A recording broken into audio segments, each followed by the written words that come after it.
So the cells has to choose between repairing damage or preventing aging. So the more damage, the more the clock ticks. Our cells can, to some extent, roll back their clocks, but they choose not to.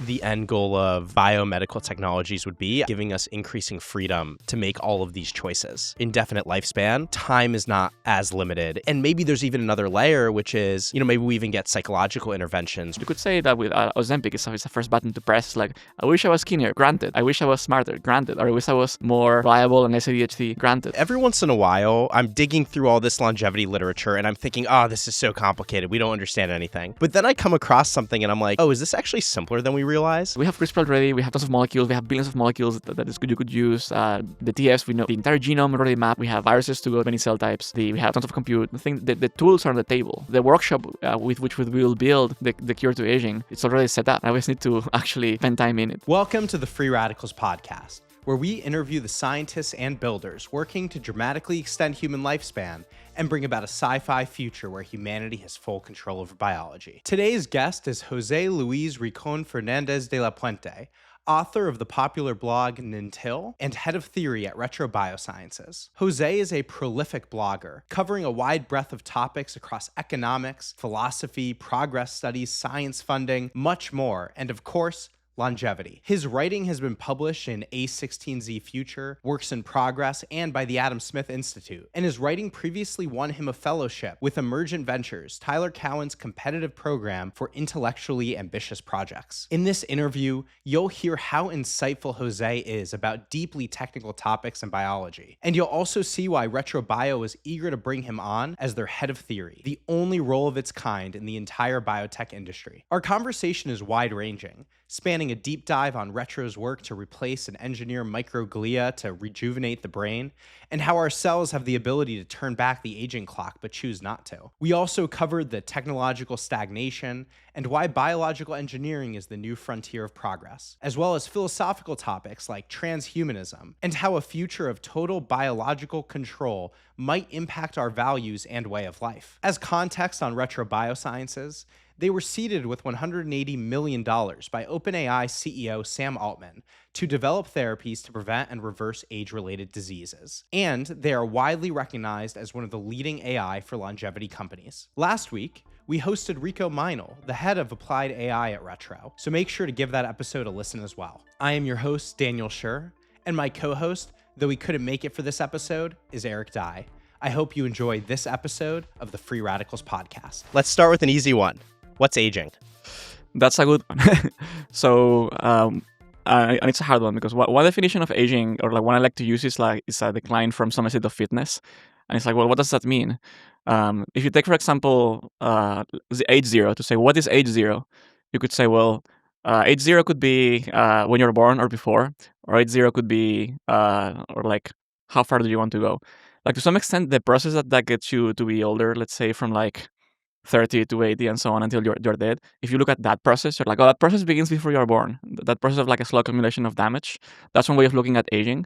But then you could say, well, but in parallel to that process, there is also this process of development that's happening, of like, building your body and becoming not a blob of like, that's like a cell. And so that's their way of looking at it. So aging, you could say if you look at the biology, it's like entropy. You could say it's the accumulation of like the falling apart of cells due to entropy. In that sense, you could say that aging is the same thing that happens to a building or to a car. The car ages in a sense; it falls apart. And then the fun and interesting part is that, unlike in those systems, in our systems, our cells are trying to fight it. They are trying to repair themselves all the time. They're getting damage all the time, and we're fixing ourselves. And then from that process, then we get diseases and we get phenotypes of aging. We get what we say of like as like loss of muscle mass and loss of hearing and stuff like that. That end up resulting in death eventually. And it doesn't necessarily have to be this way. Some species seem to not age much, like axolotls or like naked mole rats they still die, but they don't seem to decline like we do.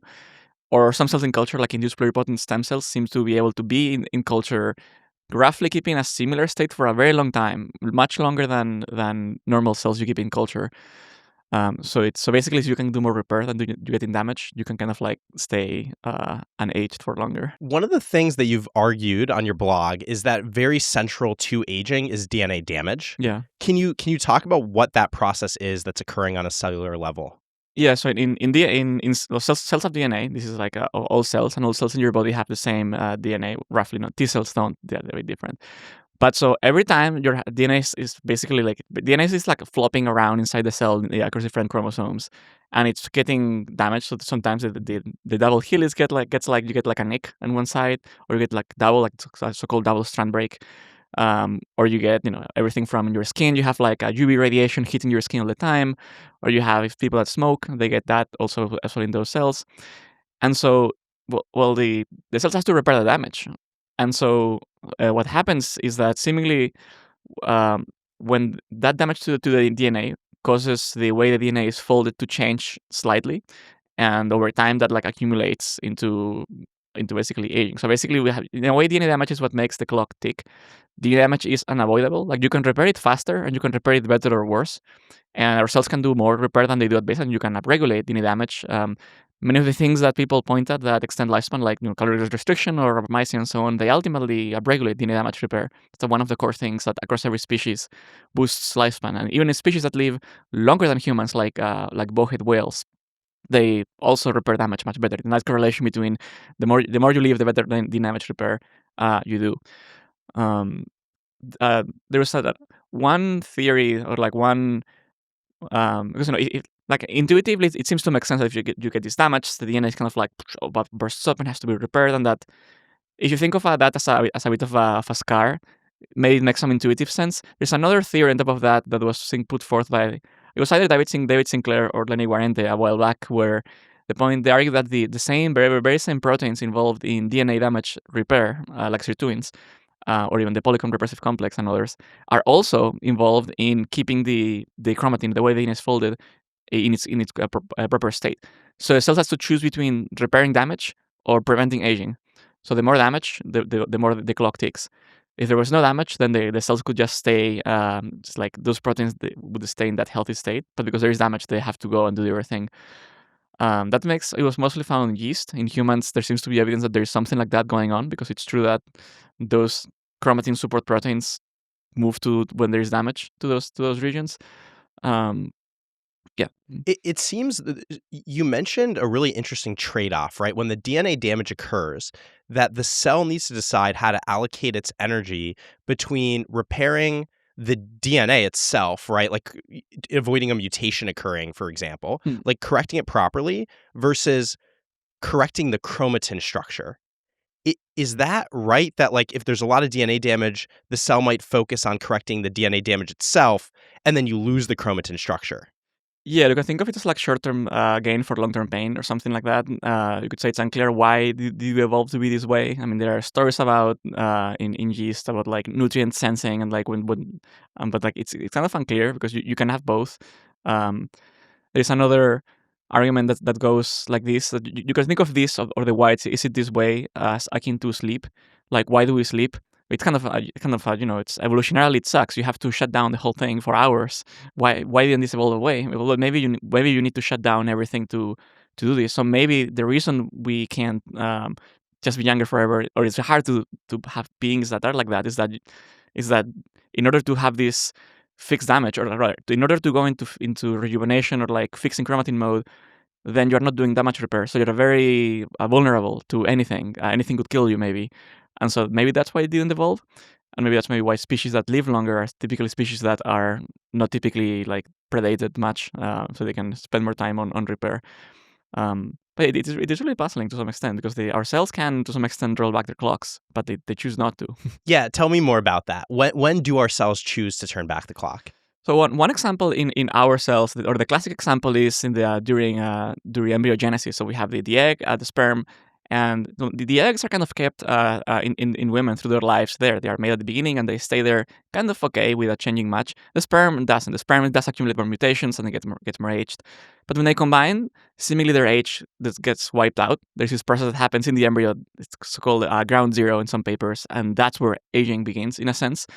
And that's also where Shinji Yamanaka, who's from the Yamanaka factors fame, found that some of those factors involved in embryogenesis can also revert back any cells in our body. You can basically turn on that program and then wipe out the age, but also the identity of those cells.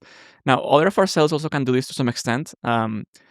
If you take liver cells, for example, the liver famously, if you chop off a chunk, it regenerates. The area that regenerates seem to behave or seem younger to some extent. So that's quite interesting. So those cells at least can do it. Not every cell in your body can do that. In other beings, like in planaria, for example, these are these strange worms that, like, if you chop them in various chunks, each chunk can grow into the whole worm. That also seems to have some rejuvenation effects of some kind. There seems to be something that with rejuvenation, also with regeneration, comes rejuvenation as well as not having cancer. So those things are kind of connected. But short of that, um, there are some experiments that are interesting on this is in vitro, showing that the niche in which you place cells can also kind of rejuvenate them a bit. If you build fibroblasts, which are skin cells, in a more elastic or youthful niche, they can kind of they seem to de-age to some extent. So, or I guess similar. There's also a similar mechanism happening in the intestine, where like, the intestine has these crypts where you have enterocytes and like nutrient absorption, and there are these stem cells there that like keep popping up, cells to regenerate, because the intestine is like it's damaged all the time when you eat food and stuff. But then some of the cells can like transdifferentiate into other cells when damaged, so they can kind of become a different cell type, or dedifferentiate and transdifferentiate. So that's something we see less in humans, but definitely in beings like axolotls that like you can chop off their arm and grows again. Those cells that are in the limb, they kind of de-differentiate into a kind of like stem-like state, and then they become back the thing they have to become, like the whole arm. And that arm seems to come back younger to some extent. This connection between regeneration and rejuvenation is very interesting. The way I think about this is that for something to be able to regenerate, you basically need cells to be able to change their identity, right? Like cells somehow need to sense, like, what do I need to turn into? And then they turn into that. And that's similar to rejuvenation in that I think, right, as we get older, a lot of our cells are losing their identity and we need to restore it. Yeah. Is that the right way of thinking about it? Yeah, so that's if you think, going back to the aging, if you think of DNA damage as like making the clock tick, and then you have the aging itself is the state of the chromatin. To me, it's like how is that chromatin folded, and if you look at like patterns of gene expression, or like what are these old cells doing, they are doing less of what they should do. They just, let's say, fibroblasts in your skin make less collagen, for example, when you're older. Cells in your liver make less albumin, for example. They are doing less of their job. And if you express transition factors, which I guess we can go into later, for that cell type, they get seemingly rejuvenated. They like go back to. So that's to some extent what you could think of the phenotypes of aging are, like loss of identity in that cell type. And when we think about aging, it seems like there's two different levels to think about it, or maybe there's many levels, but there's cellular aging, which we were just talking about, but then there's also aging of the organism. Yeah. I think about things like atherosclerosis, which is just like a natural thing that occurs at a higher order. Like, Yeah. how do you think about these different levels? Yeah, so I guess a lot of aging, or like classical aging theory, which is if you ever hear of the words IGF-1, AMPK, rapamycin, or mTOR, that is what that is. That was studied a lot in unicellular life, like yeast, for example, and then those things they found, they're kind of translate throughout to humans all the way. Those pathways are still there, but then you have these emergent properties where when you have many cells together. Now you can have things like cancer, for example. Or senescence or atherosclerosis, like worms, for example, these C. elegans worms that is commonly used for research. They don't have stem cells, they don't have senescent cells, they don't have cancer as a result, they don't have heart disease. So their aging is almost like purely cellular aging, whereas ours, we have these other emergent kinds of aging that we have for that reason. One useful experiment to have is what I call in one of my recent blog posts, the epigenetic magic wand, where I'm like, suppose you wave a wand and now all of your cells are age 19 or 15 or whatever you want it to be too. Would you live forever, or would you live now 80 more years, whatever? It's like, maybe yes, maybe no. Maybe the plaques in your arteries still accumulate, and then purely through a hydraulic failure, and your just stop, blood flow stops, and you get a stroke, and then you die. Even though your brain is young and everything is young, but the plaques are still there. There are ways to try to understand if this is true or not. I think, how much does cellular rejuvenation bias you in terms of like organismal rejuvenation? Yeah. And so that's unclear. Like you could look at things like as a heuristic. If something is already accumulating, it's a kind of damage already accumulating in babies or children, that is probably not going to be reverted by rejuvenating cells, and you have to remove those things. directly. And that's like atherosclerosis. Potentially, I mean, I'm not an expert in atherosclerosis in teenagers. I know that people that have familial hypercholesterolemia and have very high cholesterol, they do get plaques and stuff very, very early on. Mm. But so basically, the way I think about these things is like there's constantly damage being produced and damage being removed. If the rate of removal or fixing is higher than the rate of generation, then you're good. So then the question is, well, for what is this true or not? So for some of the diseases, like if the rates of generation are very high, like in the case I described with children with familial hypercholesterolemia, then they will get it earlier. But maybe for most people, the rate is lower, and so maybe they don't get plaques. I don't know. For some things, definitely that wouldn't be the case. If you take, let's say, if you lose, let's say, some people lose their teeth as they age. Those don't grow back by default. You have to do something about it specifically. Or the hair cells in your cochlea, the things that let you hear, they die. So even if you were to rejuvenate everything, the cells you need are gone. There's nothing to rejuvenate anymore. You have to put them back. You have to create them. Or to some extent, neurons, when they die, again, you're not making new neurons all the time, so those will also not come back. Or even the lens in your eye, in the crystalline, that as far as I remember, doesn't turn over much. So you're born, it's made, and it's there. And if it gets damaged, that's it. There is no, and it's not cells. It's basically it's a protein structure that's very long lived, or elastin in the skin. So there are many proteins that are long lived, and those we may have to address separately from the young cells. Now we don't know, like if you were to rejuvenate in the entire tissue except the things in between the cells, will the cells then be able to like fix the tissue to some extent, but maybe not 100%.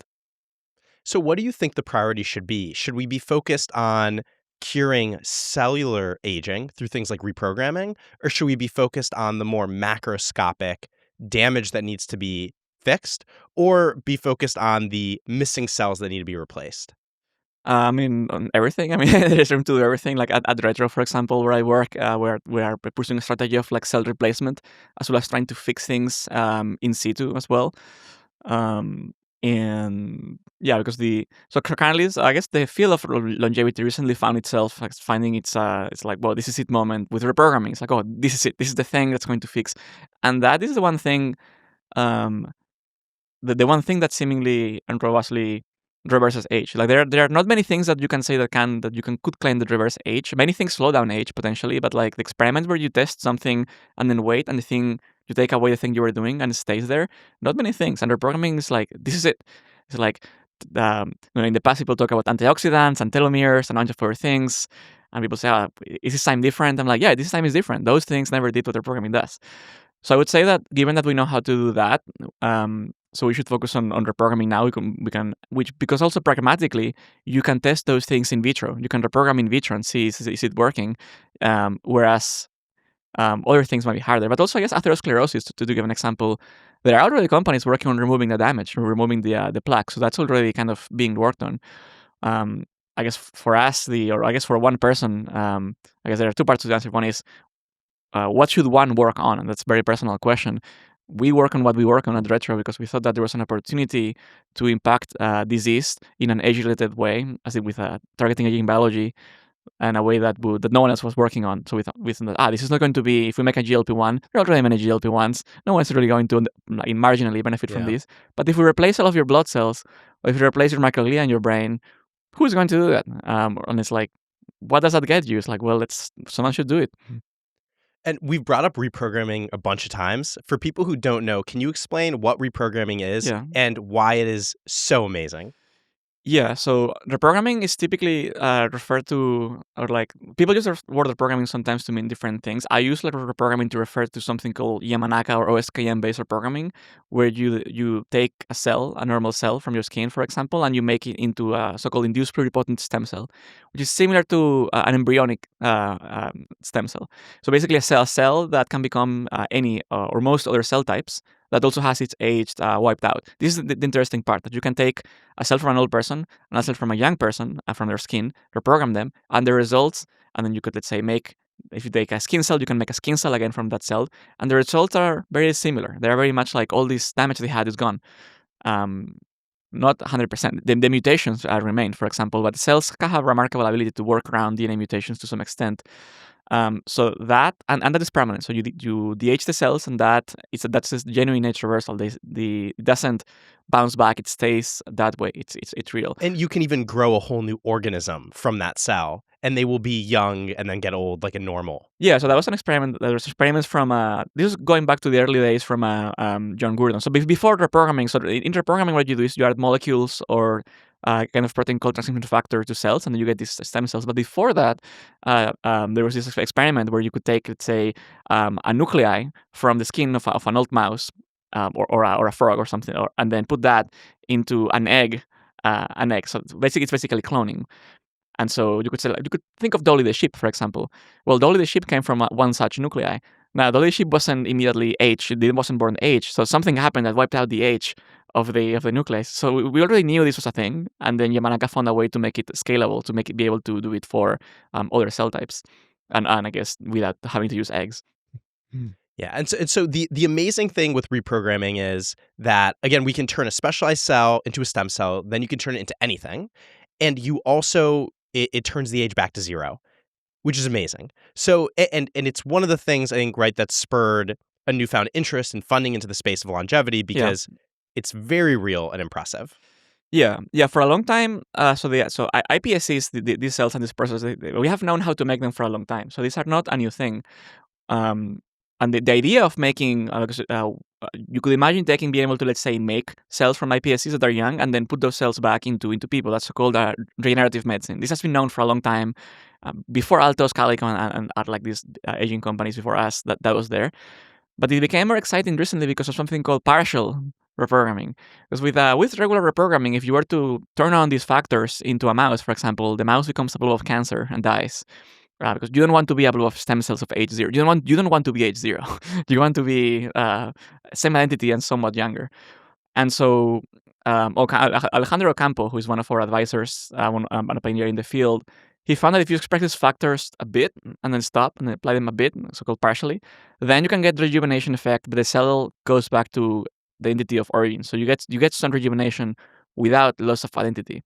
And it's like, if you could do this, you could do this to all the cells in vivo. It's like now we could like take this everywhere, in principle. And a lot of companies like New Limit and ourselves, then the search for factors. It's like, what if we could find safer ways to reprogram this tissue or that cell that then began being, now that it was shown that it was actually doable. And as I say, it's like, this is remarkable because prior to reprogramming, there was no other way to do this. Like, people have been talking about slowing down age for a long time. You could autophagy and rapamycin and things like that, or like knockouts in worms. You could get the worms to live longer. So slowing down aging has been decades of this, but reversing it, that was like the big like wow moment with reprogramming. That's why where the excitement comes from. And I want to understand more about what we think is happening with reprogramming and how it relates to DNA repair or damage repair, for example. So, like, with reprogramming, like, I think about you're restructuring the chromatin to express the right genes for that cell identity type. Yeah. So, like, that's one thing. But there is, this other piece around the damage repair.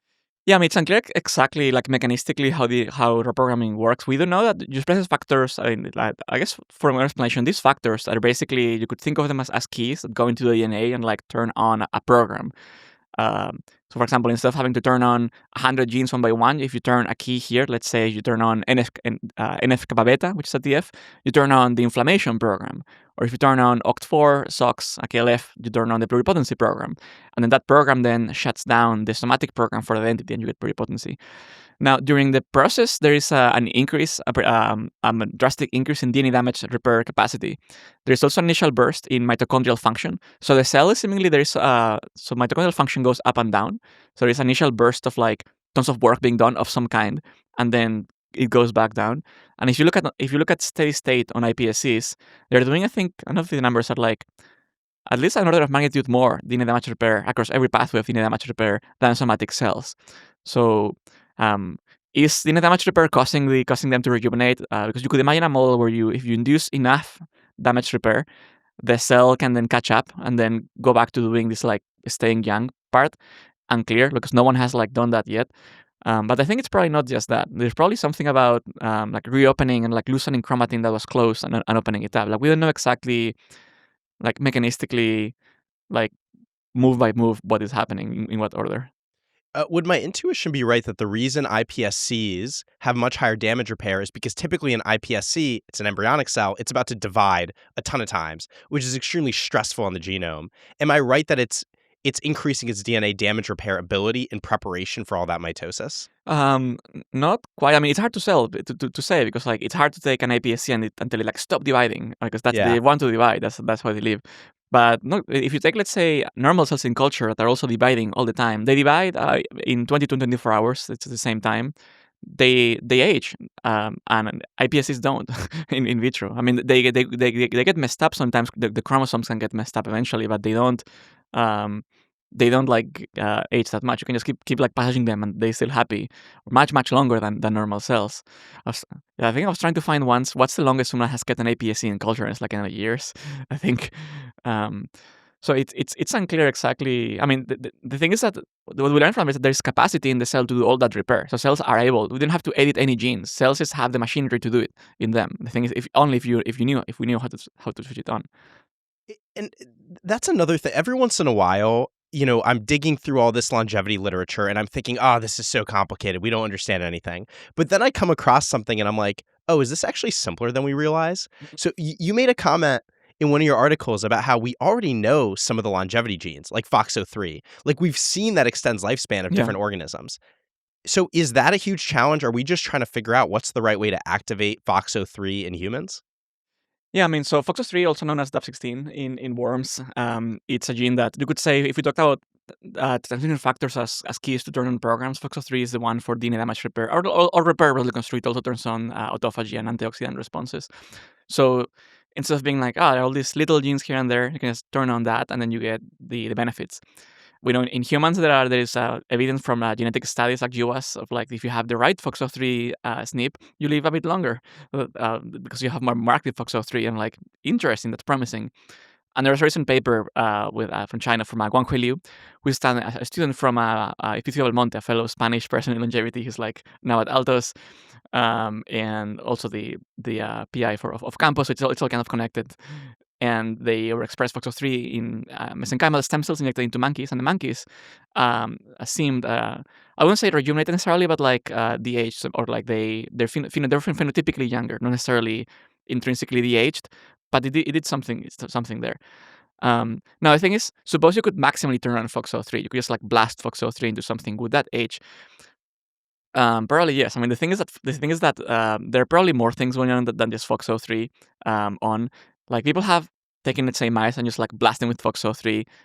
You get things like atrophy, for example. If you have too much FOXO3, you have too much autophagy. The muscles, for example, shrink because it's too much autophagy happening, and the mice still die. So you could have like maximal FOXO3 and it still die. So it's not just that we have to fix, but it's one. Like if you were to give like if you were to say which one gene should we just like crank out throughout the body to get lifespan effects, um, so to get anti-aging effect or aging and slowing, that's the one candidate that I think everyone would agree it's the one. Yeah, so like in general, there is a process that is occurring in our cells that is effectively trying to prevent the damage of aging, which is these DNA damage repair processes. Basically, the processes that are trying to maintain the correct genome and the correct chromatin structure. And so we need to find ways to turn that up and then manage any side effects that occur from it. Yeah, and to be clear, there's not only just DNA damage in the nucleus of the cell. There's also damage to the DNA of the mitochondria. There's also so they function less well. There's also accumulation of some protein aggregates. So autophagy is also another process that works less well with age. So it's not just DNA damage, but the damage is a big component of it, and everything's kind of connected. This is one of my pet peeves in biology, that like you fix something and you fix other things. You break something, you break other things. What is causing what? Well, to me, the right question is where's the right point to intervene, not what is causing what. Yeah, you made a really interesting point, which is that a lot of people, when they see how everything's connected, they throw their hands up and they say, okay, it's all the same stuff, or it's impossible to isolate anything. But you make the point that, well, no, there still is hierarchy. We can give primacy to certain things. Yeah. What do you give primacy to in aging? So DNA is one. If you take, let's say, the heuristic is like the longer the thing stays put or unchanged, the more important it is. Think of this. My analogy here is gravity. gravity extends infinitely everywhere, so everything is attracting everything in the universe, right? But and so Yeah, but we can still do Newtonian mechanics. or you can still think of, if you think of the solar system, you can think of it as like the Earth going around the sun. But that's just in your head. You could also imagine like fix the Earth and the sun is going around the Earth. It's the same, but it makes more sense to have that hierarchy where like big things are more important in a way. Or you can think of galaxies as a structure. So this is similar turnover rates. So if you take DNA for example, if you have damage, so if you have a mutation in DNA, that's there kind of forever. Um, at least if it's still in your cells, so that you can get rid of it. Um, whereas proteins that turn over constantly, that are like produced and then cleared, that you can clear up easily. So, for example, if you take fibrosis in the liver, yeah, the fibrosis or a scar for that matter, even as a scar, the scar is constantly being like created and destroyed. It's not like static there, a bunch of collagen, but it's being like added and removed constantly. So then that gives you a clue that if you were to alter the balance of cells that are involved in that process, it would go away because the cells are able to remove it. The same is true for this chromatin state I mentioned. So the cell, to be able to act healthy, has to have some open regions of chromatin open and another's closed. How does it decide? It's things like things like epigenetic marks, which are methylation, like groups of like it's like CH3 carbon 3 hydrogens attached to the DNA or not attached, and histone, which are like these balls around which, so we have like nucleosomes, and which are basically balls around which DNA is wrapped, and you have histones in them, and then you have tails, and then depending on what's on those tails, the DNA is more or less folded, and those things are constantly being added and removed semi-stochastically all the time, which is kind of crazy to think. You have this like imagine a stretch of DNA, let's say for being a fibroblast, and you have the collagen gene, call 1A1. Why is the cell making collagen? Well, it's because that area of DNA is open, and so RNA polymerase can come and like spit out RNA. Why is it open? Well, you probably have like histone marks, and lack of methylation that make it be open. But and there are intermediate factors bound there that keep it open. But those TFs kind of they stay there for maybe 4 seconds and then go away. They are not covalently bound to the DNA. They are like I think it's more hydrogen bonds. They come back and forth. These histone marks are being added and removed by histone deacetylases, or the same thing for methylation. There is a DNA DNMT synthete enzymes that add and remove methylation. So it's all being it's all turning over. The epigenome is turning over, but it's turning over very slowly. So meaning that if you were to alter the epigenome, everything else downstream would conform itself to the epigenome and not the other way around. So conversely, if you were to, let's say, suppose you take one mRNA or one protein that's broken and you put it into a cell, just wait, it will just go away. It will just get degraded and destroyed, and a new one gets made. So it doesn't really matter as much. So it's mostly, to recap, it's basically DNA and chromatin that are like the biggest drivers of everything else downstream. And with exception of proteins that don't turn over, like the ones in the crystalline of the eye that I described. So the other thing that again, everything is connected, right? And so I think about, yes, we need the right chromatin structure for the cell to have the right identity. The right chromatin structure, or the right genome and the right structure, leads to the right proteins being translated. However, like, you still need the right transcription factors to exist in the cell to bind to the right chromatin sites. Yeah. So I think about something like the path dependency of aging, right? Like, that would make me think, oh, okay, eventually a cell can get so unhealthy that even if we restore the right chromatin structure, you won't have the right cell identity anymore. Well, but the thing is, if you fix the chromatin structure, or these TFs, where are they coming from? They themselves are also coming from up in DNA being read and like produced. So I think if you were to fix the chromatin itself, you would get everything else also right. Yeah. So you can think of cells as being in an equilibrium state. So if you take, for example, what is a young cell or what is an old cell? You compare them, and they're different in so many ways. The lipids, the metabolites are different. The protein abundance is different. Even the shape of the cell is different. The stiffness and the mechanical properties are different. The chromatin is different, and that's all in an equilibrium. So you can like if you poke one thing, you will change other things, and the cell is just kept in that equilibrium, which is slowly shifting towards being more aged over time. So then the question then becomes how to shift it back to youth. But in principle, so you could imagine many ways to accomplish this. In fact, for reprogramming, there are many ways to reprogram a cell. You don't need the Yamanaka factors. You can do other factors you could use as well. So similarly, you could also imagine, and this is another one, that if what makes a cell be aged is loss of identity for that cell type, you could try to say, well, let's take an example. If you take hepatocytes from the liver, what makes a hepatocyte be a hepatocyte? That's a TF called HNF4 alpha, among others. And you could say, well, if we were to express HNF4 alpha in the liver gets younger. The fibrosis goes away. It becomes more functional. This paper did this in mice, as it happens. So you get this effect without Yamanaka factors, but just in the liver, because you're basically just saying the liver cell be more of a liver, and that can shift that balance with the TFs. In that case, we could say that the TFs have a great causal power to rejuvenate the cell. So whereas a random protein, like if you were to, let's say, it's like a HNF4 alpha. If you take albumin, for example, throw albumin into a cell, the albumin mRNA, it does nothing. It just makes a bunch of albumin. So, which I think it's also important when considering when thinking about perturbing cells. Like it makes no sense to just perturb entire genome just because who cares? But the transcription factors are like those things. It's like are the TFs are like the programming codes for the cells.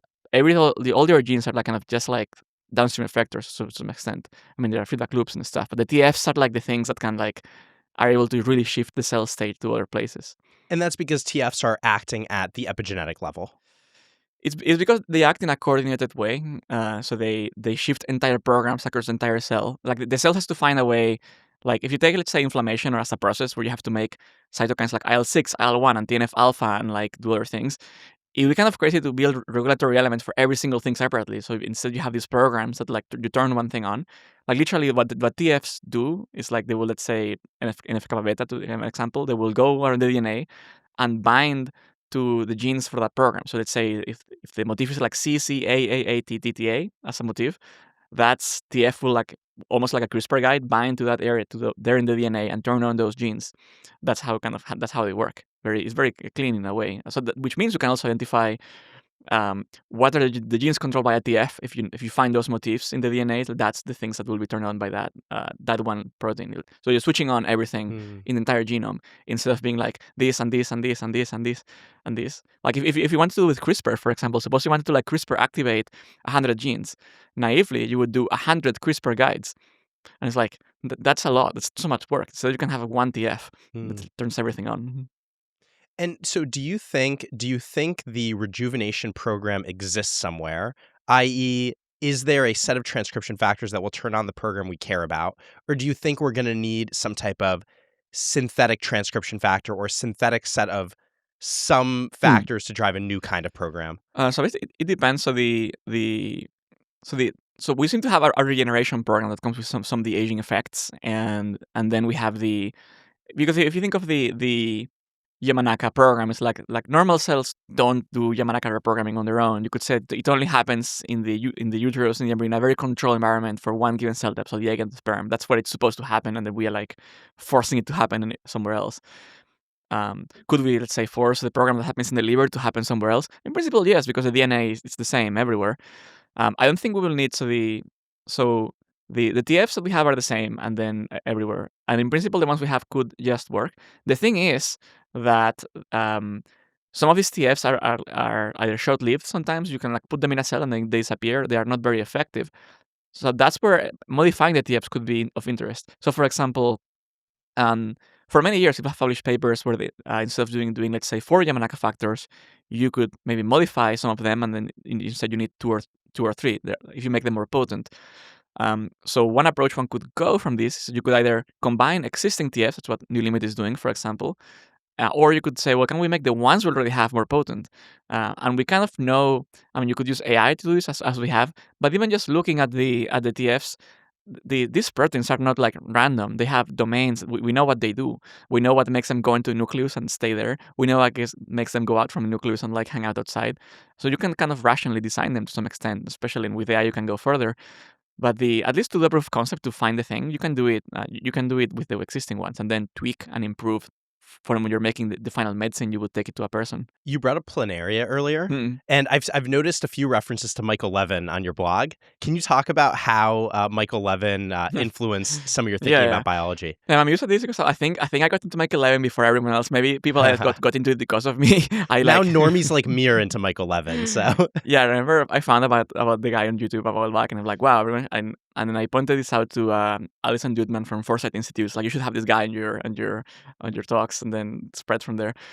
So Michael Levin, he basically he thinks in terms of higher level structures than, let's say, genes. He's basically, or initially, he was thinking about bioelectricity and brought the idea of like morphogenesis or morphostasis, the idea of like cells. You can think of cells as like existing in a state where they are trying to react to the environment and adjust their environment to them and them to the environment. It's like a dance of sorts. And when that dance is broken, then you get aging. That would be kind of the idea. So Levin points out a couple of interesting experiments to kind of reframe or shift the way you think about biological systems. So one way of thinking about systems, it would be genes. Let's say, look at something that's broken, and like, what's the gene? What's the gene that's broken? And you fix that, and then you get some effect. Or which genes do I overexpress? And Levin says, well, look, there are many very strange things that involve not doing anything to the genes at all. So then he points to examples like if you take a cancer cell, you put that into an egg, and you can grow a mouse. It's like, where did the cancer go? The mutations are still there. What happened? I mean, the mouse does get cancer eventually because the mutation kind of like primes the pump towards getting cancer, but it's not deterministic. The destiny is not written in the genes in that sense. He also points out to other strange things, like when you it's actually strange. Like when you cut the hand for a lizard or an axolotl, it grows back. And it's like, okay. It's like, wait. So the thing, how does this thing know it has to grow 5 fingers or 3, whatever it may be? It's like, how? Like it grows a given length. How does it know the length has to grow? How does it know to begin growing 5 fingers of this kind? Where's that information encoded? Now you could say, well, it's in the genome to some extent because the genome made the embryo and made the thing. But then that's like trying to use quantum mechanics to do like mechanical engineering. It's like, sure, but like it's not useful. So it's like, so then the thing is, okay, let's not think of genes. Like, what's the higher level of structure that might be more useful? And that's where you begin to think about like signaling between cells, and which also I guess you could take, which takes you back to development, like how one cell becomes an entire being. How are cells signaling to each other? Hey, I'm in the head. Hey, I'm down here in the legs, and then it slowly becomes a being. So from that point of view, you can then think of aging as a disorder of cells losing coordination, because cells are trying to like be together in this being that's you, and when they stop coordinating, then you get cancer and aging and things like that. So Levin had a paper recently on this where he talks about aging as loss. And initially, everyone is in this project of like building this being, of like growing up and developing. Everyone's working together, all these cells. Now you grow up and you're like, okay, guys, we're done.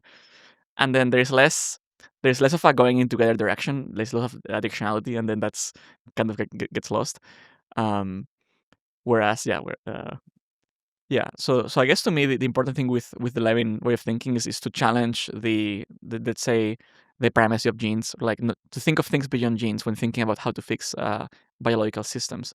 Like it's all like, which is very nice because like gene therapy can be very powerful, but gene therapy so far you cannot deliver it everywhere. Whereas with cells, for example, or other ways, you might be able to do that. Or I guess I'll give another example. Fibrosis, for example. How do you cure fibrosis? If you give these questions to a bunch of scientists, people have different sense of taste. So they will come up with different ideas. Someone might say, well, let's do a GWAS for who has fibrosis, or let's do single-cell RNA-seq and look at the expression of genes in those cells. And then let's find a gene to inhibit something like that. It's like, cool, that's one way of thinking about it. The other way, which is I guess also inspired by Yuri Allen, which is similar systems biology guy, it's been like, does it turn over? Why does it turn over? Which cells make it? So that it goes from genes to cells in that case. And then what if you just like deplete a cell type? Then it goes away, at least in some models. If you deplete the myofibroblasts because they are making the collagen. Or if you were to boost the activity of macrophages. So that's not touching the genes, it's touching the cells. And so you can also touch other things. Like if you go, famously, there's also these experiments where you can change the entire blood system. You can just change like young blood, old blood, just change that. And what does that do? It's not changing the genes. Or even giving someone a bone marrow transplant. That's also changing something, perturbing the system without touching the genes one by one. And so it kind of like opens up new frontiers of thinking. Yeah, I mean, I think about the way that I initially learned biology, and it's all mechanisms, right? It's all these complicated flowcharts that you memorize, right? Of like this protein activates this protein, and so on. And a lot of those are obviously extremely useful, but it doesn't lead you to an abstraction layer that actually helps you to theorize like more about biology. Well, I mean, it helps. Like the what they call the genetic view is very powerful and very easy to explain. If you take, for example, some diseases, and you say, oh, there's this person is like everyone that has this mutation gets a disease. You can say, it's probably that's causing it, and you can like explore step by step the chain, and that's very nice and clean to the human brain. But not everything is like aging is not like that. Like there's no Yeah. like you just turn on a gene and you live forever. It doesn't work like that. It's there is no such thing.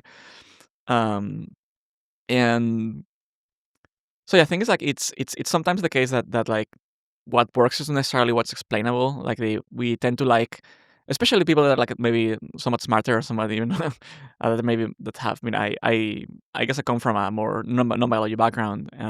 So I like systems, I like structures, and biology is not it's not clean. They in CS, and math and so on, you have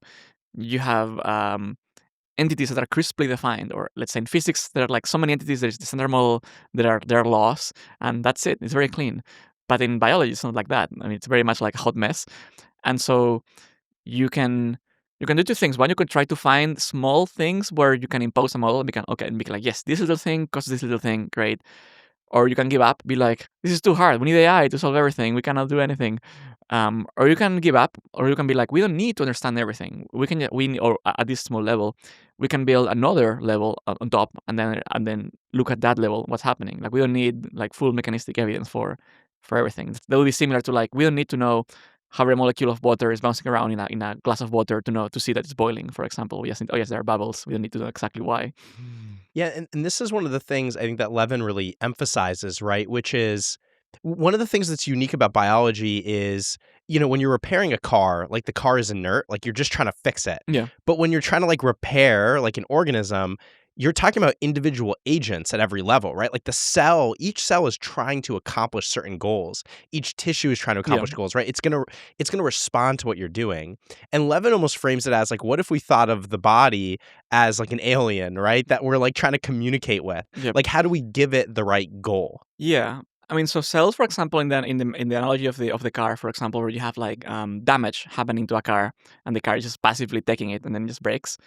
In cells, the same thing happens. You have random damage to the cell, but cells don't act randomly. Like if suppose someone punches you, a human being, randomly in a part of your body, you're going to react in a predictable way. You're going to like make a move to protect yourself, regardless of where the damage came. Cells do the same thing. The mechanisms they use are the same. So even though damage is random or entropic, cells react in a very predictable way to the damage. And they also get states. They also get into very predictable stage, which funny enough, they are almost like cellular trauma. You could say, if you think of like people having trauma that where they are locked into a self-harming behaviors, cells are kind of like that when they are aged. Like an aged cell is suppressing the mechanisms that would fix its damage. So like chronic activation of inflammatory pathways, for example, then regulates damage repair mechanisms. So the cells are locked in that state where they are damaged and they can't fix it because they themselves are stopping themselves from fixing it. So you have things like this. So then they're almost like trapped in a local in a kind of like local medium or something like that, instead of jumping over to the better equilibrium. And so yeah, to some extent, like one model of like what would it look like to rejuvenate something, or is to improve that coordination within the cell and across cells as a very, very high level thing, to give them a goal to be like, hey, play together with each other better. Because I guess a similar way of thinking of aged cells is that the cells are they are really trying too hard to be who they are. Like they are like, because they're losing their identity to some extent, but they are like locked in there, and they just don't want to be anything else. They're less flexible, less adaptable, less resilient. So one of the stepping out of the molecular biology stuff, I think you've shown a lot of interest in sort of like roots of like progress in science and in biology. Can you talk a bit about like your views on progress? Are we in a sort of technological stagnation? Yeah, so that was even before I moved to San Francisco. I was thinking about, even before the progress study stuff. I was thinking about this, and it came from two places. One, we had the Ray Kurzweil singularity stuff, like everything's accelerating, and then you had the Peter Thiel stagnation. I was like, wait, these two things are not compatible. What's actually going on? Because I guess Thiel and Kurzweil, they think of like big narratives where like it's these big sweeping statements. I'm like, well, what's the individual truth there?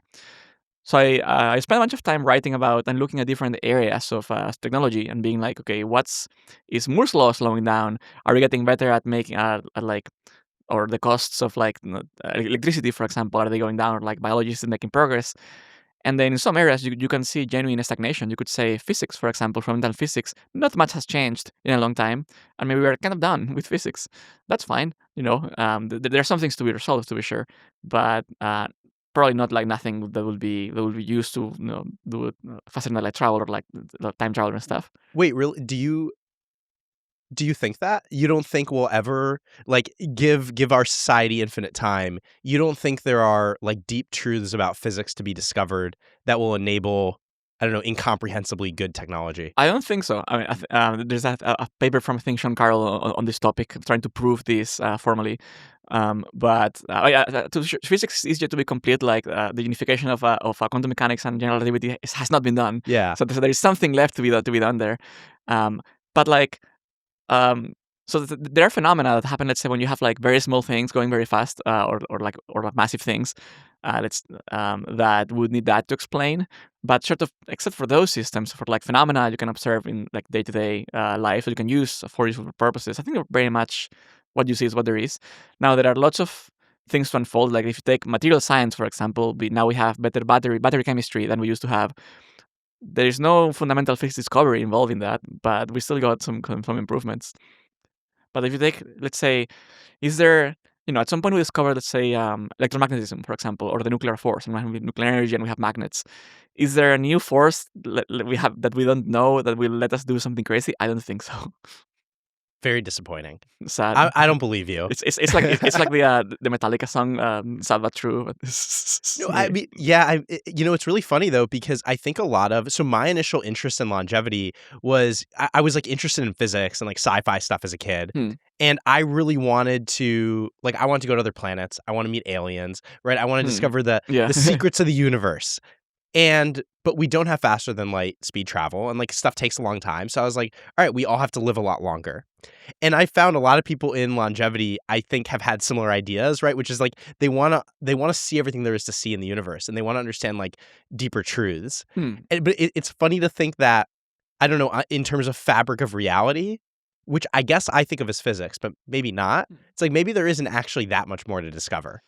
Yeah, I mean, there are strange things about the ground truths of reality that are like that I have yet to figure out. You could say, how does consciousness work? For example, that's a classic one. Maybe meditation will be like, oh yes, this is it. But in terms of like the physics part, that seems very. No, I mean, sometimes it's like I'm open to change my mind. Sometimes I come across claims of people saying that it's like reactionless engines that like the DM drive from. It's like, okay, now I'm like, they are there. They are comets. New claims go and they pass away, and I'm like, likelihood that they were true are small. But that's kind of what I expect. I mean, the thing we have looked at reality so much. Like the laws of physics we have right now, they fit observations so well. They're really good, and so like you have to be, like where could they hide those phenomena that. Because before, let's say we had magnets, there were probably phenomena with like these weird magnetic stones of like, wait, why are these things moving? And then from that we got technologies. Like from that was a force there. But now it's like, where is this? Like, is there any mystery that we're aware of? Dark matter. It's a huge portion of the universe, right? Yes. So dark matter, I guess one could go into what is it and what does exist. I'm open to there is people claiming it doesn't exist. It's just actually a force versus like a thing. I don't know. But either way, can we use that to do anything? I'm like, I mean, there's probably maybe there's some between us right now, some dark matter in the room with us. But like, is the dark matter in the room with you right now? Yeah, but like dark matter is like it interacts. I think purely through it's like the interactions with normal matter is very weak. It's kind of like, I'm like, what are you going to do with it? Like, I guess you could use it to do like large scale interstellar galaxy engineering. I guess you could do that, but like, short of that. Okay, so that's physics. We think like, okay, maybe the tree of you need another Diet Coke? Or you're good. I'm good. Okay, so we think physics, maybe physics, like we've gotten most of the good stuff we're going to get out of physics. Obviously a bunch of stuff to do with engineering, but okay, that's physics. What about other fields when it comes to like the stagnation? I think biology is definitely at the kind of like it's almost like the currently to me the endless frontier. Almost like there's so much stuff we don't know about that's happening there. Because it's so intricate. It's not simple. It's not like broken. You cannot like make these big categories. I mean, like I'm done. But at the same time, it's not just like stamp collecting. If you take, for example, stars, you can just basically catalog the stars and be like, yes, there they are, and that's it. That's not really exciting. It's just like one more. But in bio, it's there are all these like the interactions between all the little things that are in there are very intriguing.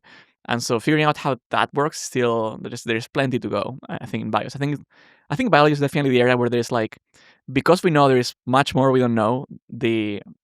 And we know that let's say with longevity stuff, for example, we know that animals can grow limbs. We cannot grow limbs again, not yet. I'm like, there's no physical reason in principle why we could eventually figure that out, how to grow an arm or a third arm or something. I don't know. And so that remains to be done. That aside, there's of course I guess we're in SF, there's AI. That's also seemingly going fast these days. I mean, the other claim, right, that Thiel makes is we've basically only seen progress in the world of bits, right? Versus the physical world, like everything kind of looks the same, right? We didn't get flying cars. We Hmm. didn't get, Yeah. I don't know, like most manufacturing, like we just didn't get much. Now we're getting cool things because of AI.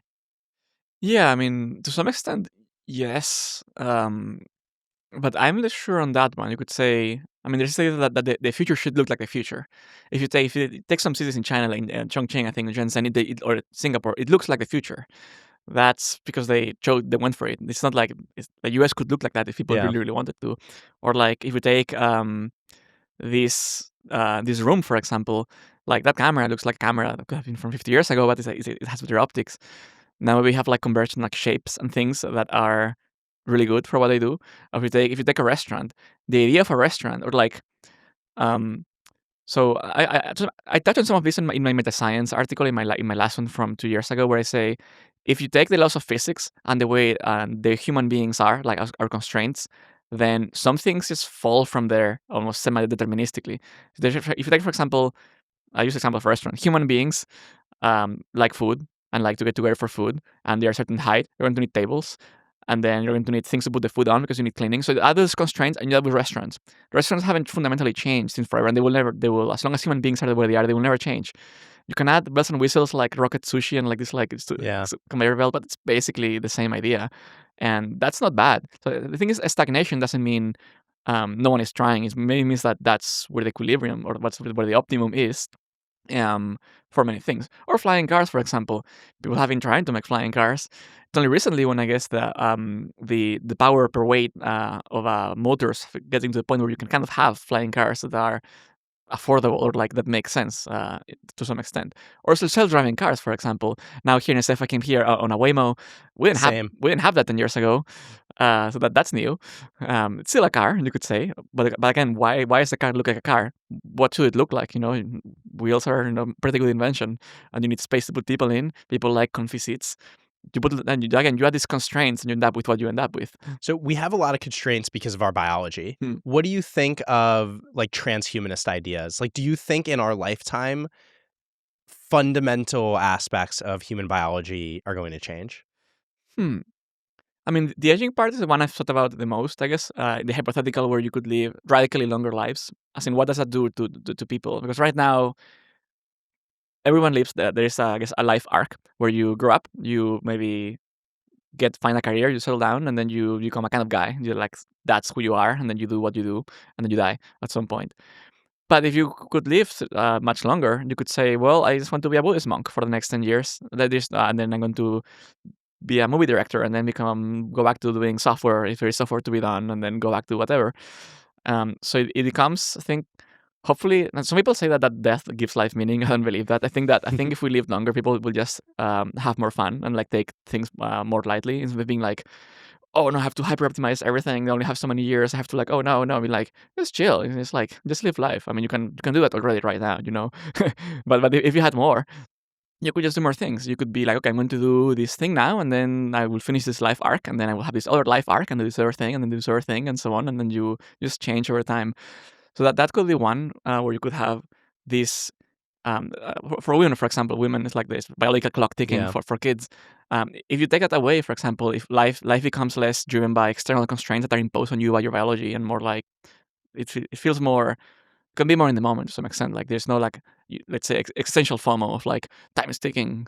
So, that's an interesting. So I've always disagreed with the argument that death gives life meaning. Of course, like life gives life meaning, right? Like we find things and we create meaning, like we find things that we enjoy. Yeah, Um, but it does raise one interesting question, which is the constraints of our biology do give rise to a lot of our values, right? Like we like food because we need food. And then we develop things on top of that, like really fancy cuisine, yeah, right? Like everything does kind of stem in some way from the constraints of our biology, right? Like essentially, obviously, like yeah, the identity of our organism. yeah, As we adjust, if we do like those boundaries, like what like the transhumanist question is like interesting. Like yeah, yeah. what do we turn into and what do we end up caring about in the limit? Yeah, that is indeed something I thought about here and there. That I haven't yet written about it, I think, at length. But the idea is this: indeed, like if you could, so we have preferences. There are things we like and things we don't like. Some of those are informed by our biology. For things, let's take an example. I used to not like modern art. I used to be like, this is kind of nonsensical lines. And it's like, okay, let's try to understand this thing. And then I got to, oh, now I see the point. Now I see what the artist was trying to do there. Suppose you generalize it. Suppose you had a magic wand again that you could just change any preference you have. Suppose you're like, I don't know, I'm going to like dislike peppers, or like I'm going to like all the foods, or I'm going to stop liking food. Some people wish they liked food less, so they could eat less, so they could be skinny. For example, they like wish they had a preference. Or imagine someone that's like, I wish I was bisexual, so I could be into everyone. Or someone that was like, I wish I was more introverted or more extroverted, so I could work on this other thing. Or I wish I was more into movies because maybe my friends into movies and I want to watch. In my mind, you could just change those things like this. What does that do? Or like, because often we take ourselves for granted and we like choose based on who we are. But if who we are is also for grabs, what happens? And I was like, on what grounds do you choose? Which it really leads you to, because the classic conservative argument for many things is like human nature is incompatible with certain things, some people claim, and they choose what to do based, or even policy based on those constraints. But if you don't have those constraints, and the question is, what should you want? It becomes quite intriguing. If you could just choose what to want, just like that, just press a button. And I don't really have a good answer for that yet. Because you could say there are things I would not want. Like, for example, I very, very rarely lie, unless let's say I have these very strong values around like being honest and being having integrity. I would not want to change that. Even if I could press a button, it's like now I can like lie 50% more. I would not press it. So you have those core things that are very much like, here's how I want to live my life, and nothing else matters. Like everything else, I could just be like, I could have 4 arms, but I'm still the same person. And those core things I would not change. So maybe the answer is that maybe you just keep your core values and then it's like be playful and it's like be very bias based. Be like, yeah, I want to become a kind of like person that's super into wine and develop an extreme taste for like fine wines, or like I want to become a monk and like throw away all or like earthly interests and then just meditate all day and like have no press a button. Now you don't like food anymore, and maybe you want to have to do your monk arc for 10 years. So maybe really not really, like I don't think people will just convert to being the same kind of guy. Yeah. But we may have like arcs where there's like in songs or in dances where there are arcs, there are moves that are like sequences that happen with micro moves within them, but not converting to the same thing. Yeah, like when I think about what the end goal of like biomedical technologies would be, I would think of it as giving us increasing freedom to make all of these choices, right? That, yeah, like infinite or indefinite lifespan, time is not as limited in the sense of all the different things you want to experience. You're no longer limited by disease and by your health. Yeah. And maybe there's even another layer, which is, maybe we even get psychological interventions, right? Like people make choices, but they have trouble implementing them. Yeah. What if there was a drug you could take or an electrical stimulation or whatever that just allows you to choose, all right, you want it to be bisexual, All right, you could just, you get the electrical stimulation and now you're bisexual. You don't have to, like there are just ways we can give ourselves more leverage over our choices. Yeah, I mean, I guess ultimate take for this is like it's in a way similar to the something I said about cells earlier, that you're in an environment, and ideally you're you're well adjusted. That is, you fit in where you are. You're in a certain way, and then you could think of the world as pushing on you. You have incentives, and then you kind of you could push them away. Like, for example, here's one random example. If you're doing VC, you will probably start a podcast. If you're doing a podcast, you'll probably do VC. Those things kind of go together, and you could like fight the instinct, be like, I hate this. Why do I want to do this thing? Or you could just like go with it. So I think that hopefully the end result is that people will just become better adjusted to their environment. Like if everyone wishing, oh, I wish I was more X to fit here, they will just be able to. You could say that with Ozempic, it's the first button to press. Like, I wish I was skinnier. Granted. Now it's like, I wish I was smarter. Granted. Or I wish I was more reliable and less ADHD. Granted. And so people will then be like, oh, actually, maybe some people maybe like being more ADHD, and they're like Yeah. maybe, I don't know. But people will be able to try it and then see how they react, how they fit in their environment, and then eventually just be happier. That's ultimately what everyone wants, is like being happy. Yeah, and I agree with your point, though, that we wouldn't all converge to the same thing. Like, people do just want different things, Yeah. right? And giving people more ability to choose the things that make them unique and that they like would be amazing. Yeah, I mean, it's like, I like that using dance metaphors sometimes. But if you're dancing with someone, doing some partner dance thing, and then you're like making a move, maybe you're like making the same move, or like because it's funny to do a bunch, but eventually it's boring, and just like, something else arises, and you're doing something else now. And even if it's the same person, you could be going for hours, and then the new things come up. Or like, if everything was the same, someone will be like, I don't like being the same, and they will become different, and then and then you end up with this constant change between like sameness and difference all the time. But yeah, things like you could say like some people might end up being the same, but that's the same now. Like cults form, and we have like people that maybe some people want to be like the Borg and be like just become the same person. It's like, okay, that's really interesting to see. Another thing that related to the progress stuff, I saw you wrote some counter arguments to the claim that that government pushes technological progress forward, or at least the point that a lot of people think we need war for technological progress. Yeah, what do you think of that? Yeah, so that argument gets made in various contexts. Sort of like there are many like some people say, well, obviously all this money went into, let's say, Second World War, and then we got all of these innovations out of it. So therefore, obviously, it's true. But you could say, well, what was the state of those innovations prior to the war, for example? Were they kind of still on the way there? Some of them already were. Ultimately, to me, there also, of course, the argument that, like, absent the war, what would have the scientists have been doing? So now there are ways to try to look at this using econometrics. There's a researcher called Alexander Field, if I remember correctly, that looked at this, looking like productivity growth and stuff like that. Because you could imagine that if government, if war leads to that, then you would see an increase in productivity growth with war, which is not the case, it seems.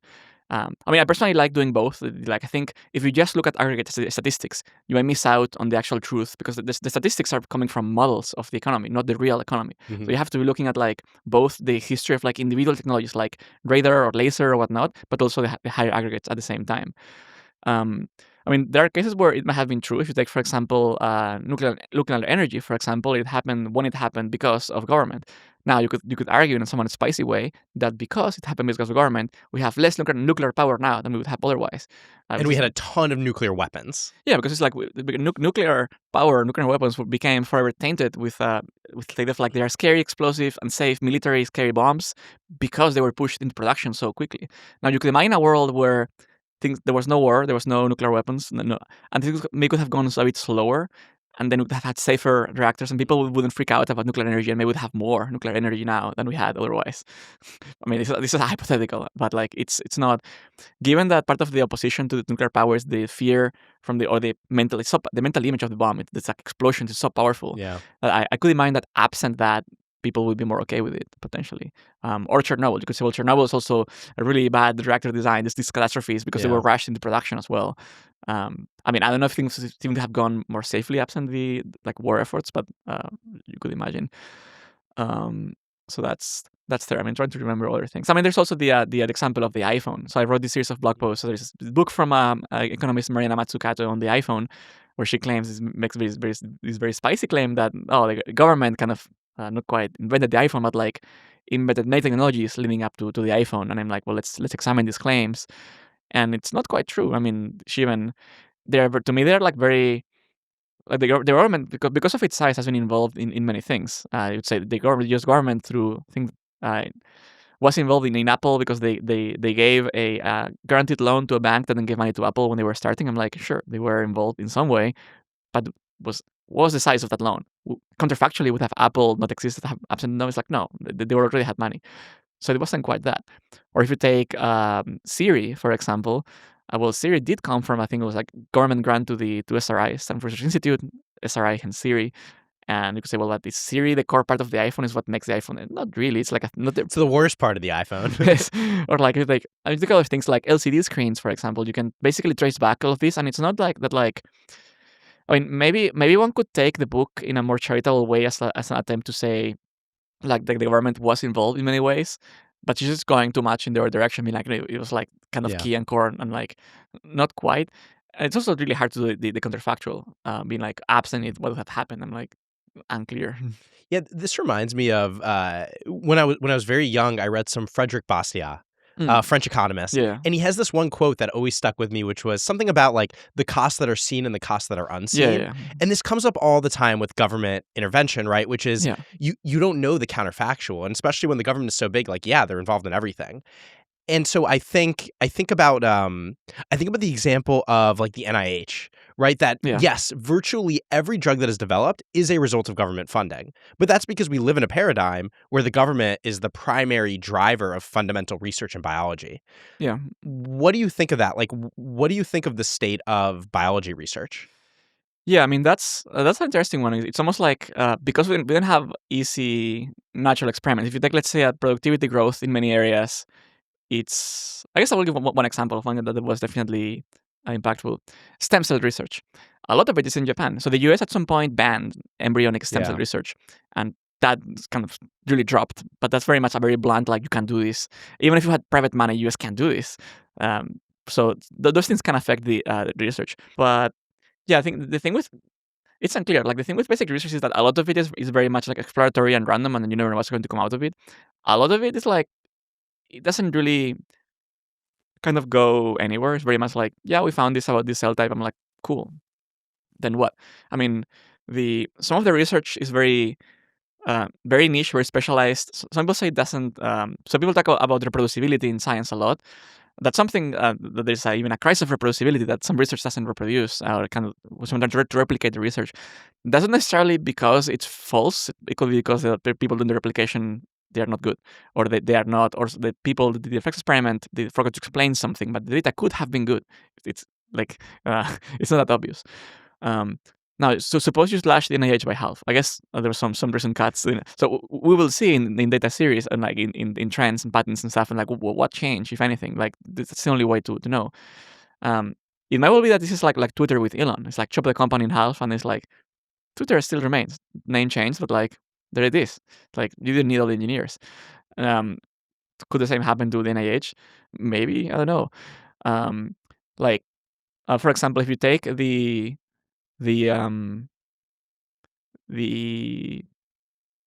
let's say cancer, Alzheimer's, or something like that, you could take that as a problem and then try to it's basically almost like fund research just to go at that in a more like, you have a problem and you have to solve the problem by just going at the problem directly. Yeah. In a more focused way, funding things that make more sense to solve the problem or to find therapies that solve it. That's another way to fund research in a more directed way. You could say then, well, but basic research, you never know what you're going to get from it. It's like, true. You also need some of that basic research to like find interesting discoveries. But I think that within the pool of or mix of funding, the portfolio of funding that governments tend to do, I think they do too much. Throw money at things. It's like everyone gets money to do research, and not so much of the what now is called FROs, or focused research organizations, where there is a goal and you're going to get that, and that goal could be a basic research tool that you're making, but you're making something that fits into some broader goal. Like the government has funded things like this in the past. Like, if you take moonshots, for example, it's like, we're going to go to the moon, and there are many, or SpaceX, let's say, a private example, we're going to make reusable rockets, and there are many technical problems, and there's research to do to get to solve those problems. With cancer, famously, this is war on cancer, but there hasn't been really a moonshot. It's like very much like, yeah, have money, research. We don't know. Let's just throw money at this.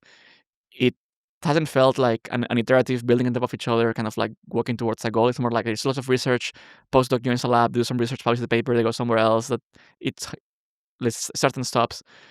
It doesn't seem. I mean, it's hard to find what like optimal means in research.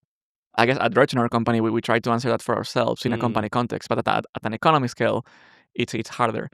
Like experimentation is good. Like if I had like if I had like, you give me $1 billion, go design some research. I will give you some research institutions that could be interesting to start.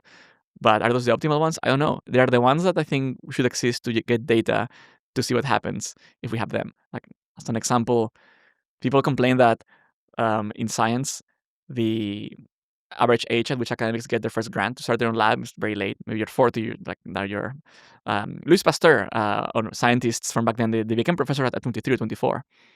It's like, you can use staff at that age maybe.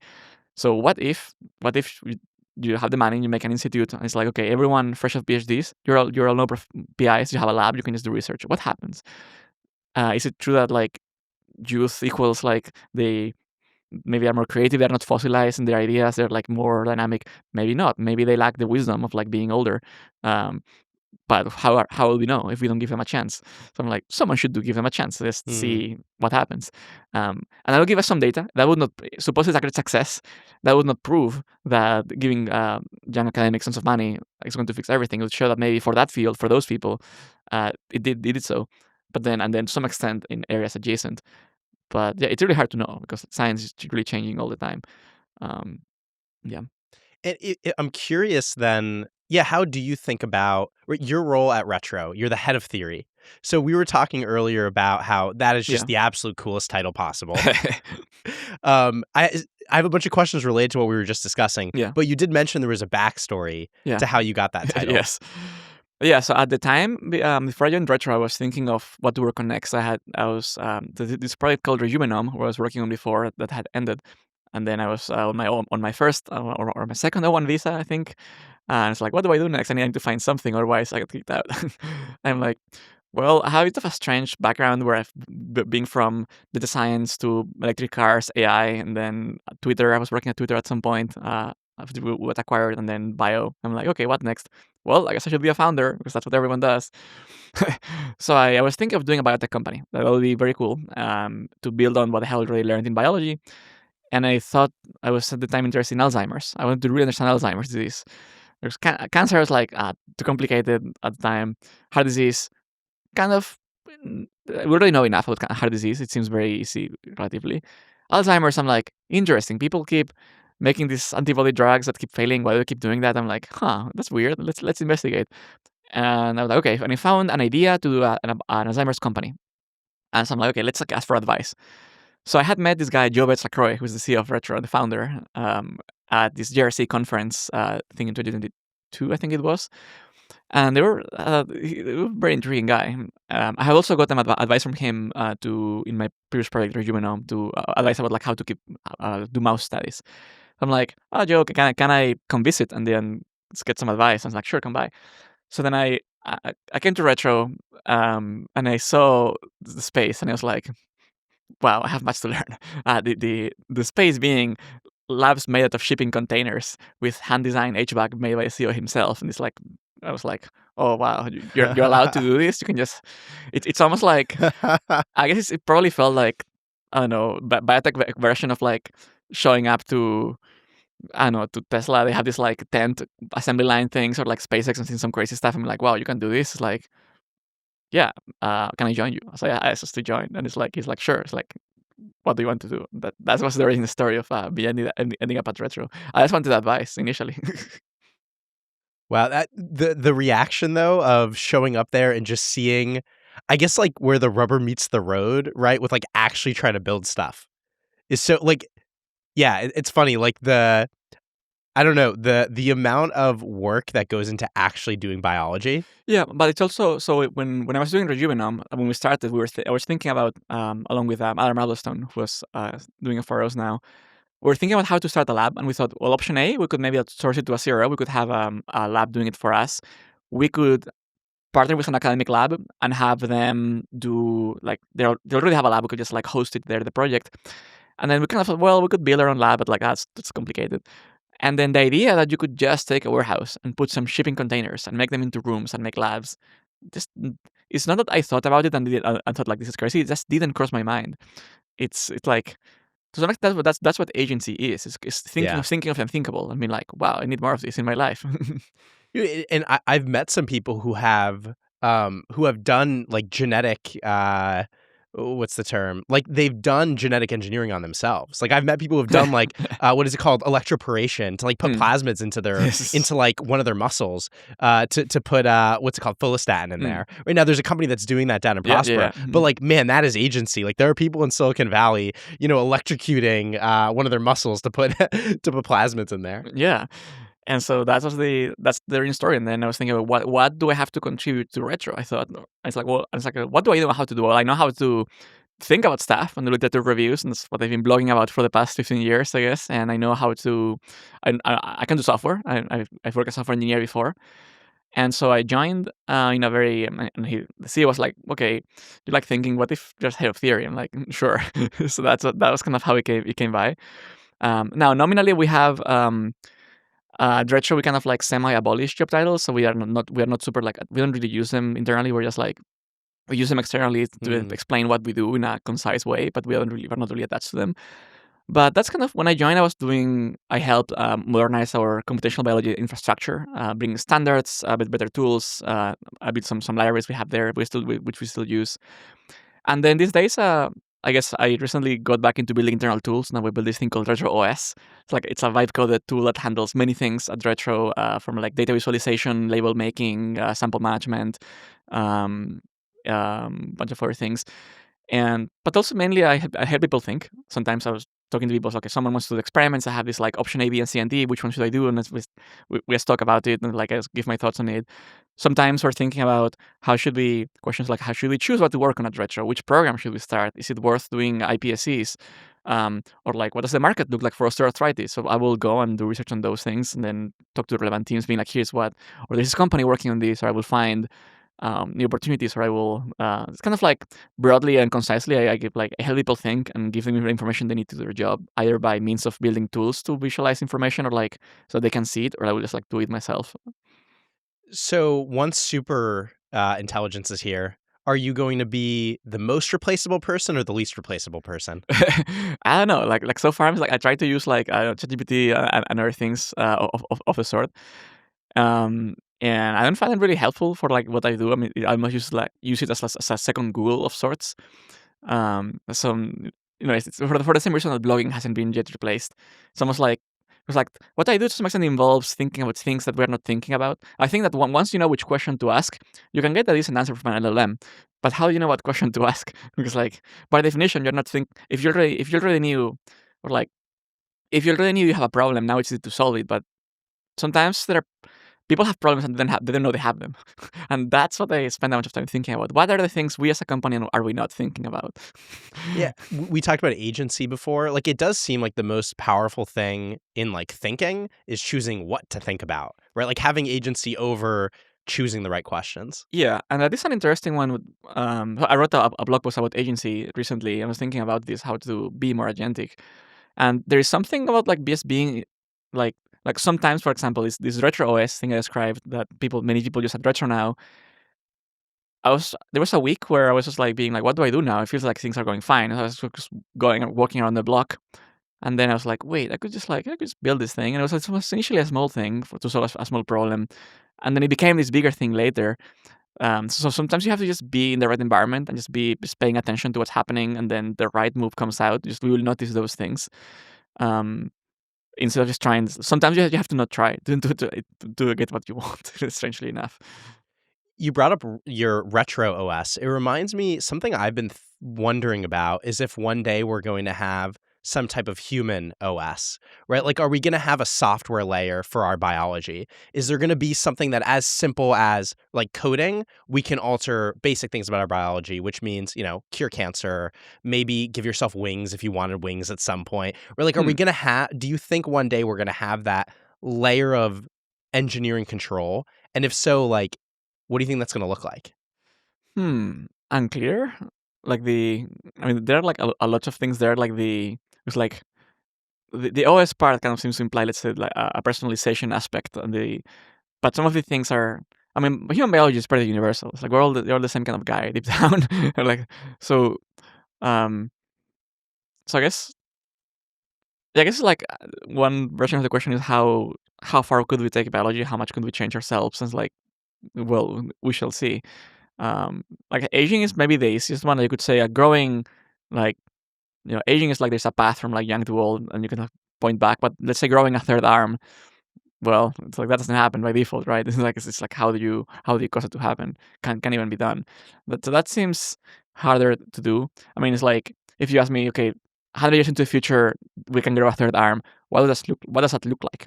It will most likely look like you would have you would probably chop off a chunk of your side, put a bioreactor in there that has the right growth factors.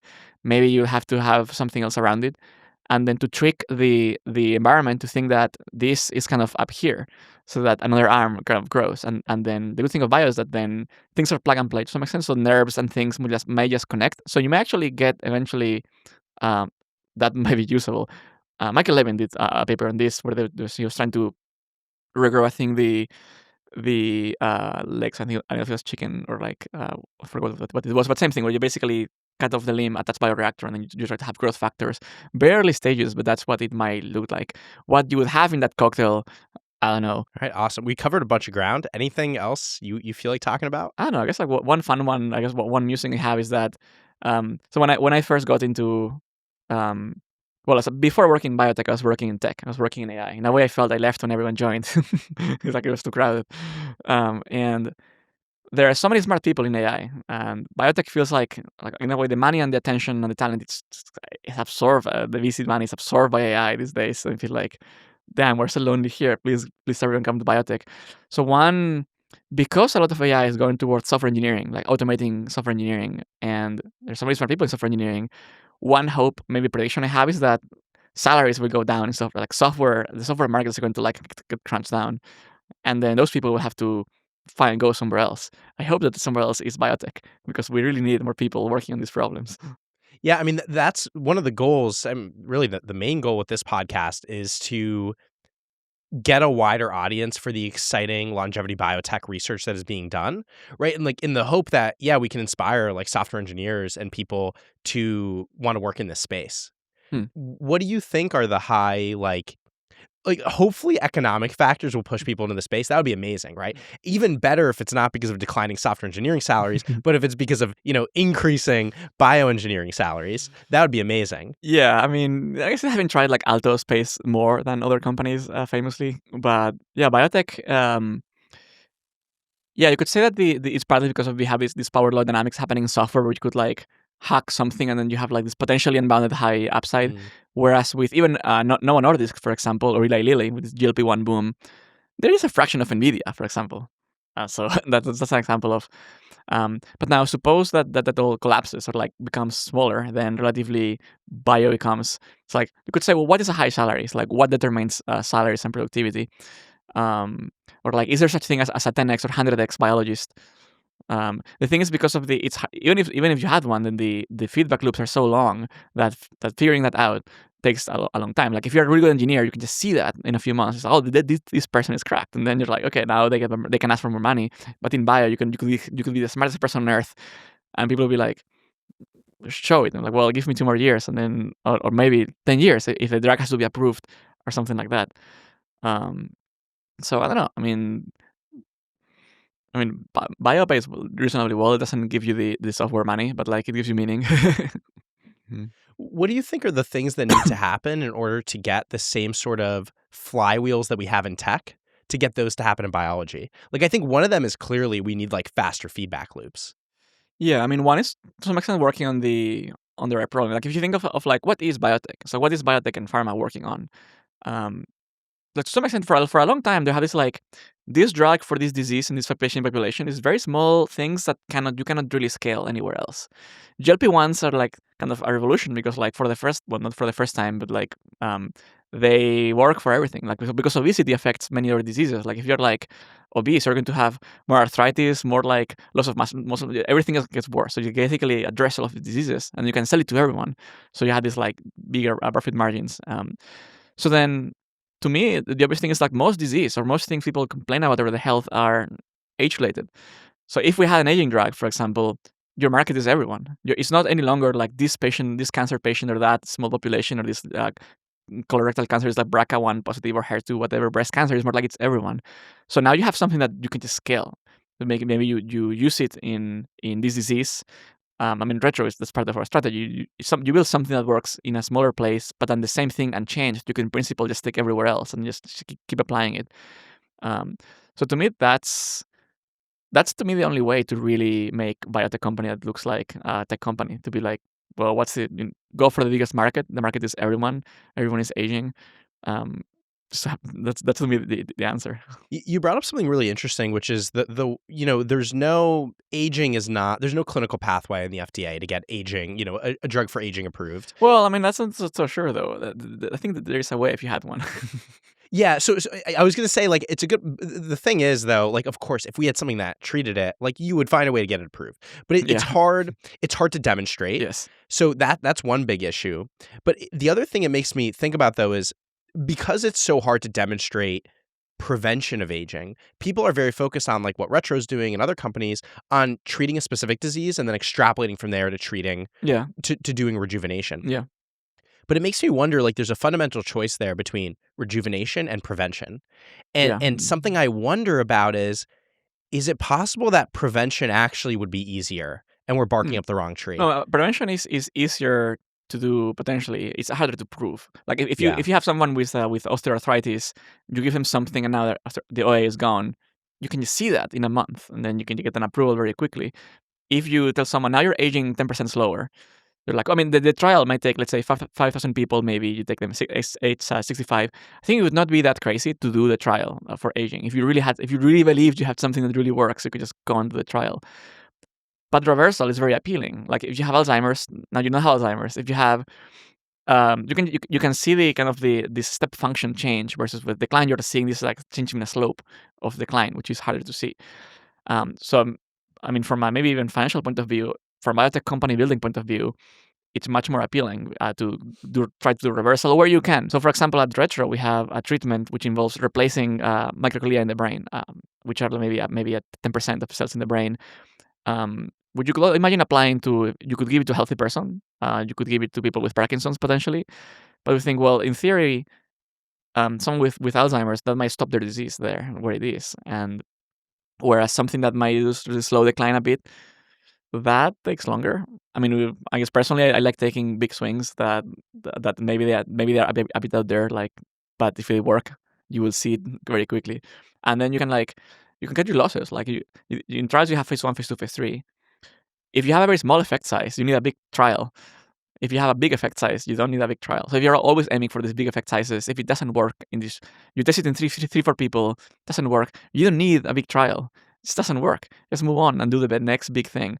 So I think that swinging for the fences or like going for these big radical approaches, you are adding some, I guess, scientific risk or technical risk in making them to begin with.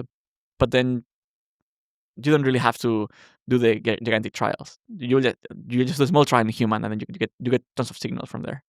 Yeah, I mean, I think it is very appealing. Of course, if we can figure out rejuvenation, I mean, that's better than anything because we can save, everybody with that. Yeah. But like one thing, the thing I keep thinking about is what if a lot of the damage of aging, right? There's a lot of things that are emergent from cellular aging, right? Now maybe atherosclerosis is one that's not, right? Yeah. Like that's a mechanical thing that happens. But maybe fibrosis is an example where it's kind of an outward manifestation of loss of function of individual cells. And so even if we could find a way to rejuvenate individual cells, you might not solve these emergent phenomena versus the prevention case, which is what if we could stop cellular aging from happening in a 25-year-old? Would we prevent almost everything from happening? Yeah, I mean, sure, but the thing is that we don't know how to do that yet. So I guess as far as we're concerned, as a company, we thought, well, what are things that are genuinely targeting aging that could have a market that we can actually know how to do? Like at Retro Biosciences, we don't know how to cure cancer yet, but we know how to maybe cure Alzheimer's. That's pretty cool. Like if you had a cure for Alzheimer's, would you not go for it? Like, yeah. And this is also, the treatment involves making young cells from iPSCs and putting them in the brain and replacing the cells. And so that is a way to do reversal, which to me is more powerful. So we can do reversal in the brain, and we're also doing it for blood stem cells to replace all of your blood cells with young cells. So that is, I think, quite powerful. And we're like, we can do this. Like the scientific risk, I think it's low in there because we can make the cells. It's like they're papers that we have the license, the patents of that we can make them, and we can put them in people. And then it's almost the hard part is actually the grind of like actually setting up the pipeline to make them QC them and do it cheaply. Because like this is another thing that we Retro believe in vertical integration of manufacturing. Like we think that cell therapy, gene therapies can be very powerful, but people are scared because they are expensive. They are $1 million therapies. Like no, it can be much cheaper. Yeah. But then you have to think about how to make it cheaper, and sometimes no one can do it for you. You have to just do your own bioreactors, for example, or your own clean rooms if you really want to give it to everyone. Although a lot of the price out there is profit margins. It's not like it's intrinsically $1 million per therapy. Yeah. I need to take a bathroom break. Okay. Oh, yeah, I missed that poster 160. Yeah, that's Omri's blog post. The race to 160. It's a cool room. Yep. I'm like, man, it's so it's such an interesting problem to be working on, like as a company. It's like some people are like super excited about this. It's like actually making it happen. It's so much work. It's there are like so many. There's both like it feels like we're like running and we're like building the thing of running on as we run, because we don't know how to solve everything. We know how to solve Alzheimer's maybe, and then how to like do the next thing and how to grow the company, make more money, do more research, and kind of where to go to solve the big problem. But I'm like, man, if only we had scaling laws, and we could be like, yep, more compute, more cool. It's like how it is. Well, we had Martin Jensen on the podcast the other day, and he has an article where one of the things he mentions that really stuck with me is that, you know, bio is harder than rocket science. Yeah. And in so many ways, right? It's like, imagine, right, like you're trying to do something with human biology, but you can't even touch a human until you validate it in all these different ways. Yeah, I mean, it's even let's say cell culture, like this is something in vitro in a dish, it's kind of insane. You can take cells and they stay alive in that broth in a plate in an incubator away from where they are supposed to be. I'm like, that's crazy. It is so fun. I mean, the environment we do our experiments in is so unnatural. We were talking the other day too about like we do all these experiments on mice in cages. Yeah. But like they're exposed to this horrible fluorescent lighting. The mice on top are getting shaken by the mice on the bottom. Yeah, no, I think ours are like I think they have individual lights in their cages. In ours, they have like we try to control those things, but you know, it's still they're not humans. They're not the little humans in a cage. Yeah. What do you think are some of the? I don't know. Are there any? I mean, you brought up scaling laws. I mean, do you think? Like, I'm trying to think. What are the things that are going to be huge unlocks in biology that's going to make it more like engineering? You know, these AI models we have applied to biology, like those have scaling laws. Yeah, I mean, although there's a paper looking at the scaling laws for protein design models, and they're not as robust as the ones you see for text models. But yeah, I mean, that's like the things that there are many people out there trying to do virtual cells, for example, where you do perturbations on cells and you try to measure the outputs and you try to build models of cells. Problem with that is that they are built on RNA-seq data, which is one modality and not everything, and they are built on cancer cells, typically, not every cell. I'm like, well, how much are we actually learning? Plus, they are cells. Like, for example, the idea that to fix Alzheimer's, we have to, or we could replace cells, you would not see that from a virtual cell. You might see it from a virtual human, but not a virtual cell, for example. Plus, cells behave differently when they are aged or younger. Like, you don't see age that strongly in RNA-seq, for example, but you see it in the chromatin state. Or admittedly, you see it under perturbation, like if you perturb a young and an old cell, if you give a young and old person alcohol, their livers react in a different way, as is known by everyone that has drunk alcohol and is older. But yeah, I don't know. I mean, vertices are one example, but to me, it's yeah. Like, is there anything like scaling laws in bio?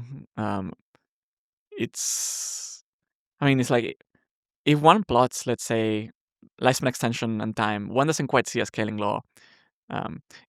That may look like, if anything, like not much change, and then we'll see like big improvement in lifespan, but not it would not be like a smooth thing. I suspect it will basically figure it out and then get there. Most likely with reprogramming or something similar to reprogramming. But yeah, other than that, unclear. Like I think we very much have almost like most of the things we need to, and we have had for a while to do what we have to do. To some extent, it's a matter of like actually doing it and doing it in a loop. It's like something we like to say, fast iteration. It's like try something, it didn't work, you learn something, just do it again and do it again and again until it works. Like I guess Elon style. Like Elon, like you can't in rocket, you cannot really build a rocket like he does by like. I mean, NASA tried this. They are very thoughtful. 10 years to plan this rocket. You're like launch it. Oh, it didn't work. It's super expensive. So just like build a shitty one, fly it. You learn stuff, fly it again and again until you have a spaceship just flying back and forth. Um, now, um, you can do the same thing in bio. You can just try something in mice, and what happened? Try it again. Try it again. Until it works. But you keep learning every time, and you keep that knowledge in the organization. I think having long-lived entities with enough cash to be able to run this fast loop, it's probably what we need. Like there is no, I think the technology we have, like we have CRISPR already, we have tons of molecules, we have billions of molecules that is good you could use. The TFs, we know we have the entire genome already mapped. We have viruses to go to certain many cell types. We have tons of compute. I think the tools are on the table. Kind of the workshop with which we will build the cure to aging, it's already set up. I just need to actually spend time in it, I think.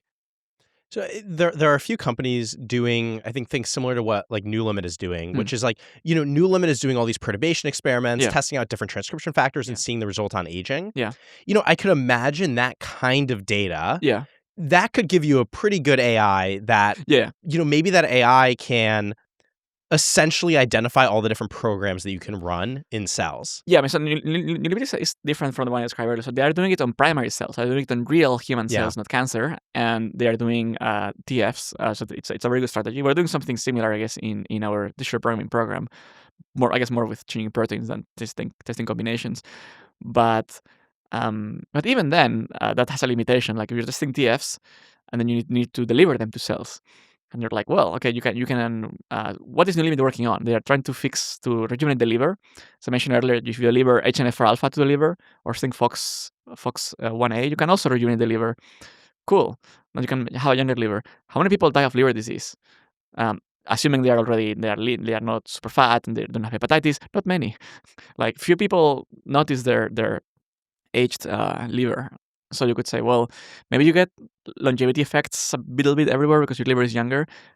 But the indication at least is like I mean, we used to work on liver. We did rejuvenate the liver, but then we stopped doing that. It was like, well, who's going to buy this? Compared to, let's say, Alzheimer's, there's a big market for Alzheimer's disease. The liver, we're like, we need to make money. It's like, Roger has to become a large research entity to just keep running this loop faster and faster to solve everything else. And the liver wasn't going to be it. So that's when we pivoted away from cells into cell rejuvenation into like cell replacement, which we think we can do full rejuvenation ex vivo and then put them back in. And it's like, well, that doesn't scale. I guess you could say our approach doesn't scale for everything. Like you cannot swap neurons and replace them. But the TF rejuvenation approach of New Limit, you can do it in vitro. You can find the TFs for all the cell types. And to some extent, we already kind of know what those are from literature. You can guess from many cell types. We know what things might rejuvenate cells, the factors typically tied to development.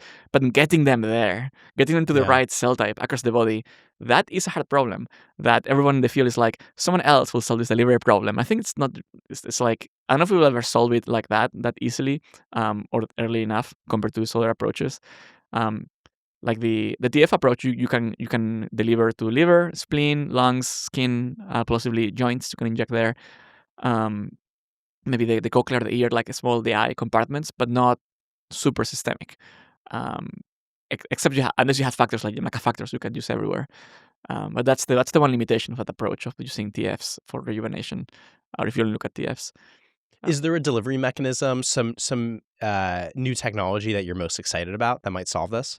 I'm sure, like there are. So it's like most people for the delivery of like nucleic acid medicines, you can use lipid nanoparticles or AAV, associated viruses, which tend to go to the liver in both cases. The viruses go to the liver too? Yeah. Everything goes to the liver. So, I mean, the viruses, you can target them more easily. Like the LNPs, you can target them to spleen, liver, and lungs. There's a paper called SORT, and they change the lipid composition. You can target them. The AAVs, you can target them more. You can target them more to the brain or different cell types, but they still hit the liver a lot. Yeah, and you have immunogenicity issues and all that with the AAVs. Yeah. And yeah, because they're viruses ultimately. And so... and they also fit the payload they fit. I think it's 4.7 kilobases of stuff in there. And so If not that, then what? Well, some people are using HSV, for example. You can just put stuff in there, and there's an approved FDA therapy for the skin where they use HSV to transduce skin cells. That's a herpes virus. Yes, you can use that. You could use it to deliver to neurons, for example. Herpes likes neurons. You could use a paper using CMV, cytomegalovirus, which is a virus that's also herpesvirus that's quite big, and it's really good at hiding from the immune system. So you could you can imagine using CMV as well. You could also imagine there's this parasite called Toxoplasma gondii, which goes to the brain. And there's a paper from a student at the Boyden lab at Boyden that modified Toxoplasma as a delivery mechanism to go into the brain. Wow. And you could do that. You could also engineer cells. So cells are basically nanobots. You could just you could put anything in there and just send them and do stuff. And that you have more to play with, because when you have an entire cell, if you think of, let's say, T cells, the T cells can recognize you're cancer or you're an infected cell and then target those cells instead of killing everything. I mean, when they do, you have an autoimmune disease.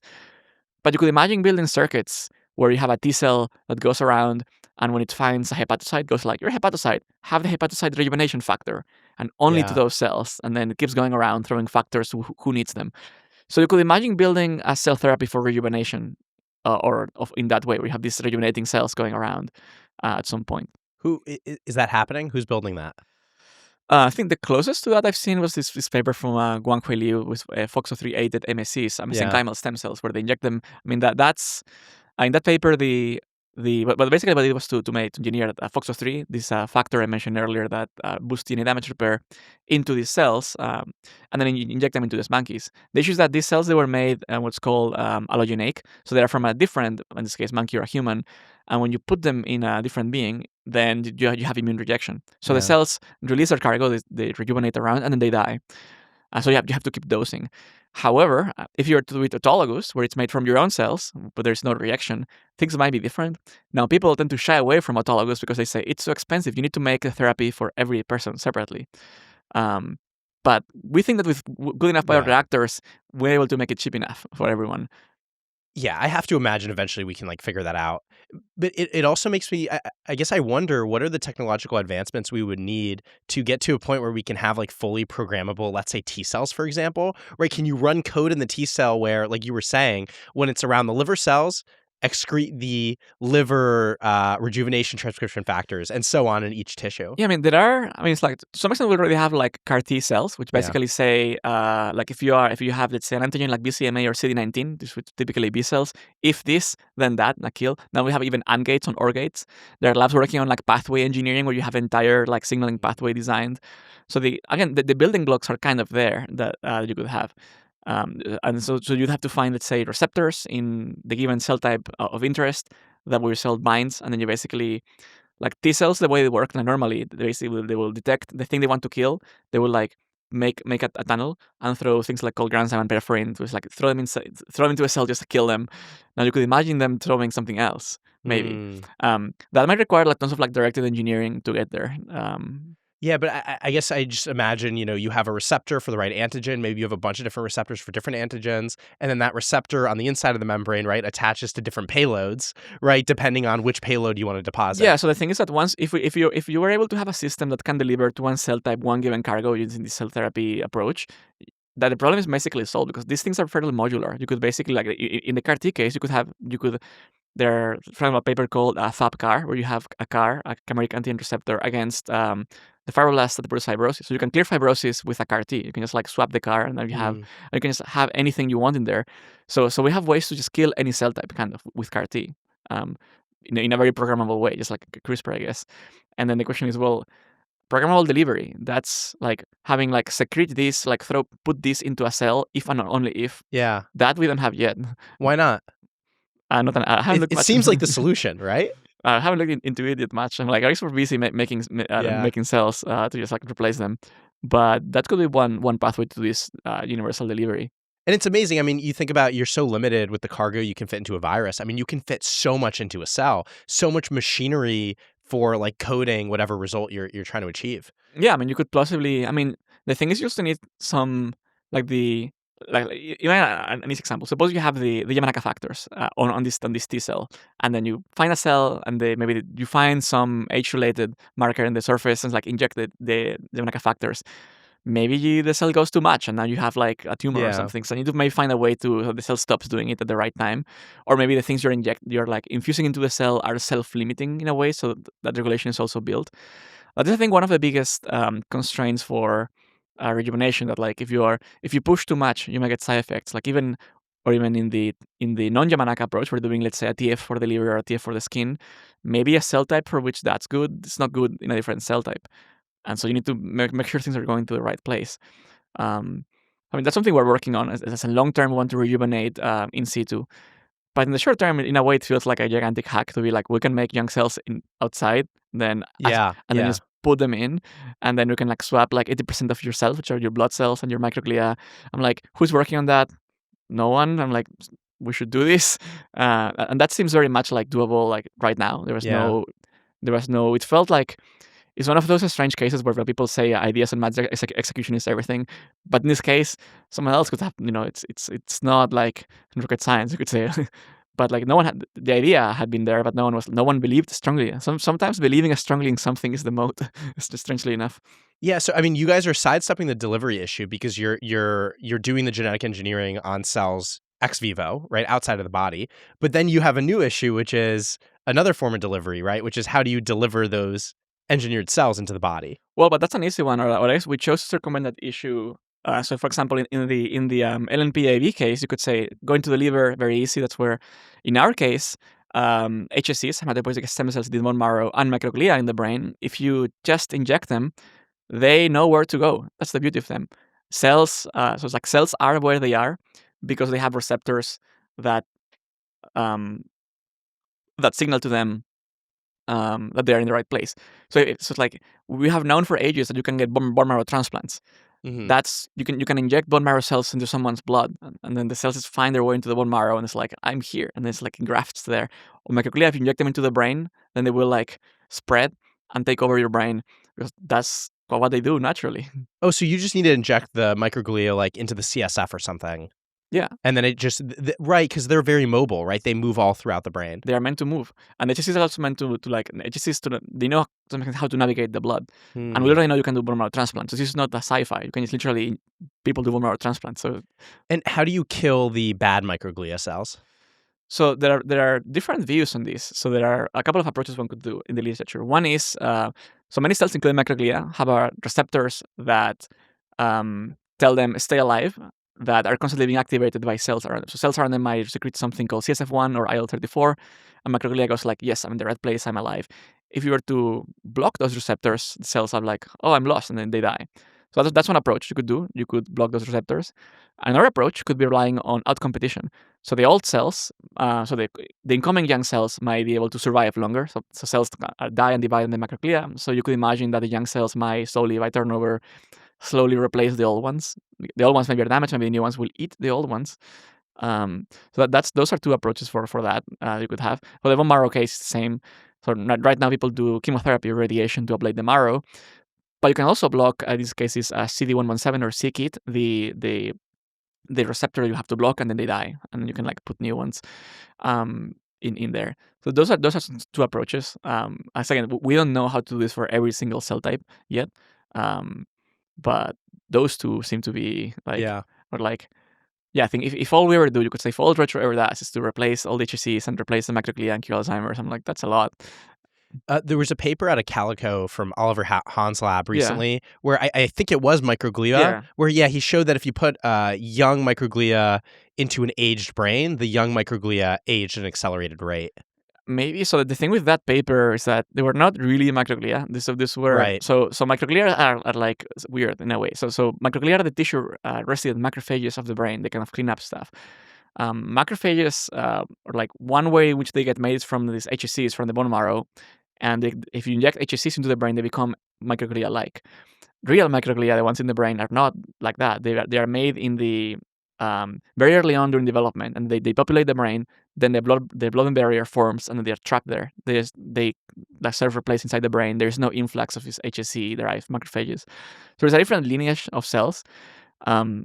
But also, I mean, they that paper made that claim based, if I remember correctly, on transcriptomics. They were like, these cells look inflamed or something. And like, sure, because the old brain is kind of, they have to be reacting to that.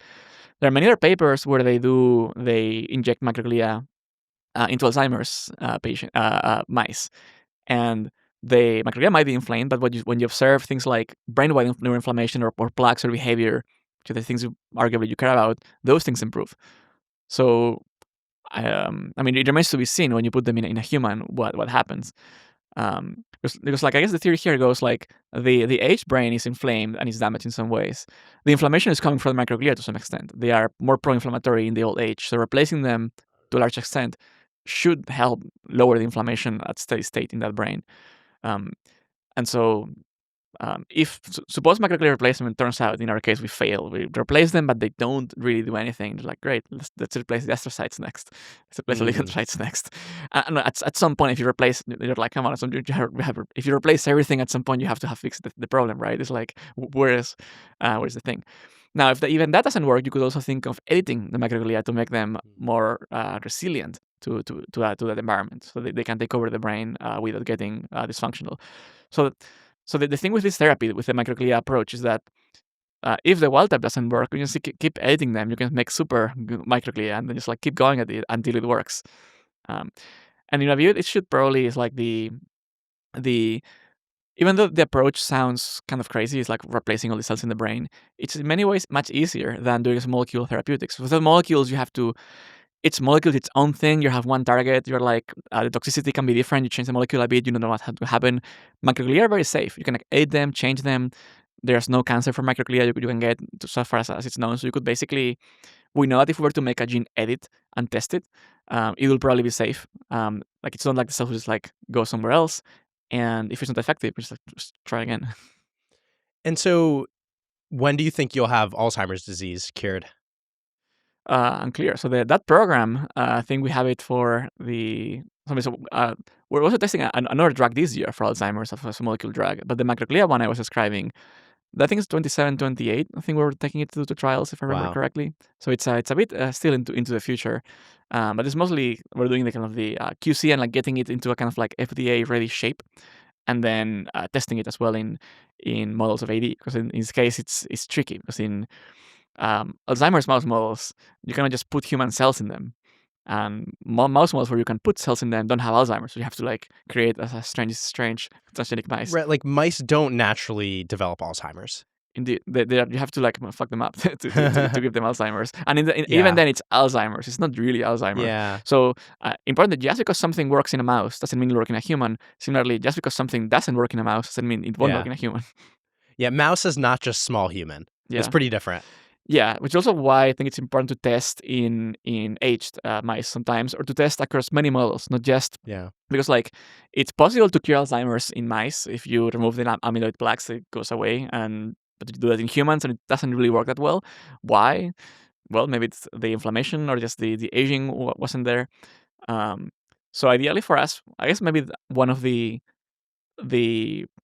I guess guiding ideas of going for the aging approach is that if you have an aging therapeutic that works for aging, it should work for many diseases, not just one. So the same molecule should work across many models. That way, I think we're like avoiding overfitting. Like if you try to fix the mice really hard, you're going to overfit to that mouse model. For example, these mouse models have like way more amyloid beta in their brains than humans have, and much earlier. And it's like, sure, you can just remove the amyloid beta in those mice, but the humans have these other things. So suppose your drug cures A beta-driven AD and like tauopathies that have more tau, and also improve behavior in regular age mice, and also Parkinson's. So if your same therapy just fixes all of those things, I think you're probably overfitting less to this mouse model. I think it gives us more safety that it will not just be just this mouse model happens to be weird. But are all your microglia results in mouse models? I mean, so we have some indirect human data, not from us, but like in the literature, for example, this is somewhat known. Well, I guess you could ask, what are the risks for this? First, can you get these cells into the brain to begin with? And the answer is to some extent yes, because when people get bone marrow transplants and they die, you could open their brains and be like, if you have a Y chromosome, if you have a male donor to female donor, you can then look for the Y chromosomes in the cells there, and then you can do like double-digit percentage replacement of microglia in the brain with transplants. So that's evidence that the cells can go in there and stay. Wow. And then there's other evidence that people that have there's something called clonal hematopoiesis of indeterminate provenance, I think CHIP, where cells in the marrow tend to I guess, divide faster and I guess proliferate more, which tends to lead to cancer, blood cancer. But also, those cells have it easier to then go into the brain and do the replacement. So when you get older, the blood barrier gets a bit leakier, and you have these cells coming into the brain. If you have that condition, you get more cancer, but also you seem to get less Alzheimer's. Maybe because you have this replacement happening, suggesting that the replacement actually helps. So we have like evidence that like you can do it, the cells can be put in there and stay, and evidence that the replacement actually helps with Alzheimer's. So as far as like human evidence is concerned, this is as close a thing we can get before we actually go and test it. No one has literally done what we exactly want to do and injecting it in the right way and like doing all of these things. But as far as the natural evidence from like population, also I guess you could argue that many of the genes involved from GWAS studies for Alzheimer's are microglia related. That's also something that like maybe there's something to be gained from touching microglia. And, we're talking about replacement of the brain, so we have to bring up the C word of consciousness. So when you start replacing a bunch of tissue in my brain, at what point am I no longer me? Well, the microglia seem to be not super involved in cognition. In mice, the drug I mentioned earlier, you can deplete microglia from mice, and they go out for months, and walking around, they seem fine for a few months. I don't know if they're conscious or not, but they probably are to some extent. But not neurons. Like if you were to add new neurons, that would be an interesting experience to have. I don't know how that would feel. But there's some trials for Parkinson's doing it in a localized way. But I don't know, I think that as long as there is enough brain left, you would not notice it much of a difference in terms of like your self continuity probably. Like if I were to inject neurons everywhere and you have like double the neurons, you probably feel like wow, like there are days where you wake up very well rested, you're super smart, and like you will feel different, but you will feel yourself probably. If you were to begin killing neurons around, like people like Alzheimer's, initially your brain becomes slower, like maybe with age. You're still censored, you're yourself, you become slower, maybe your brain, you're trying to be like, remember that word and you can't. And then eventually you just can't form words and just like have dementia. So we kind of know already that it's very modular. As long as there is enough brain, you probably have enough continuity. So what's your origin story? How did you end up doing this stuff? Because once upon a time, I was born in Madrid, Spain, and then I grew up in the Canary Islands in the Atlantic Ocean, which is a nice point to spawn because it's very sunny. It's like California. It's very sunny. The architecture is similar. The palm trees here are from the Canary Islands, as it happens. And it's just chilling and growing up there, just being chill. At some point, I was like, I went to college to study engineering, mechanical engineering, and then aerospace engineering. It was like rockets are cool, of course. And then I couldn't get a job in that, so I ended up getting a job in a car factory, the company that makes the London black taxi cabs in Coventry, in the UK. I don't recommend visiting Coventry, so it's not great. And I was 6 months in, I was like, this place sucks. What am I doing with my life? I want to go somewhere else. And then AlphaGo came out around that time. I was like, I should probably get into this ML thing. So then I initially didn't get a job in ML straight away, but I got a job in data science in London at a consulting company. So I was actually wearing a suit every day in London, going to client sites, doing data science deployments and making dashboards and things like that. Then I was like, it turns out I'm kind of introverted, and to be a consultant, you have to be very extroverted. And I'm like, it's not for me. So I'm like, okay, what's next? And it's like, ML seems cool. I'm doing model training and I'm predicting things. So then I got a job in a company called Aiden AI. We're doing something that probably sounds like the most random startup you could find in SF. We're doing like ML for marketing analytics, classic B2B, I guess. And so we were doing that. I was basically just building data pipelines and models. And then we sold that to Twitter. So Twitter bought the company. So I ended up working at Twitter. This is a bit before Elon. So I was working there in London. And then I was like, vesting my shares, being like, is this life? Is this just like just going to keep building this SaaS thing and Twitter? Can I do more? So many people destined to work on longevity get stuck in the B2B SaaS phase of their career.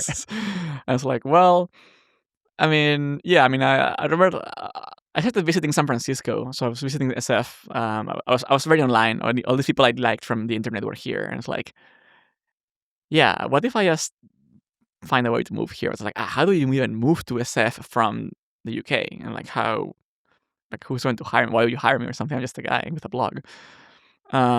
So I managed to move here thanks to a benefactor that shall remain anonymous that hired me without O1 visa to just like take 2 years to work on whatever I wanted. That sounds like kind of that's where my story goes. Like something strange happened. Wow. That's amazing. Yeah, Is that somebody that you got their attention because of your blog? yeah, something that someone slid into my DMs being like, I like your blog, you want to come hang out? And it's like, oh, interesting. And then we met. And then I switched to blogging full time, kind of for 2 years. And in that time, that's where I did a lot of blogging about progressing technology, which is kind of what I was working on in London. And also in London, it was also when I was first interested in longevity. So I wrote this longevity FAQ piece. And at the time, I just wanted to write that, being like, I wanted to understand aging. I was not intending to work. I didn't have a strategy. I'm like, I want to write this such that I get here. There was no such thought. I'm like, I just want to write this, period. But then once I wrote that, people took me seriously, being like, oh, this guy has put the time to think about these problems. And I was able to go to a conference and understand what people were talking about, and people found me thoughtful, I guess.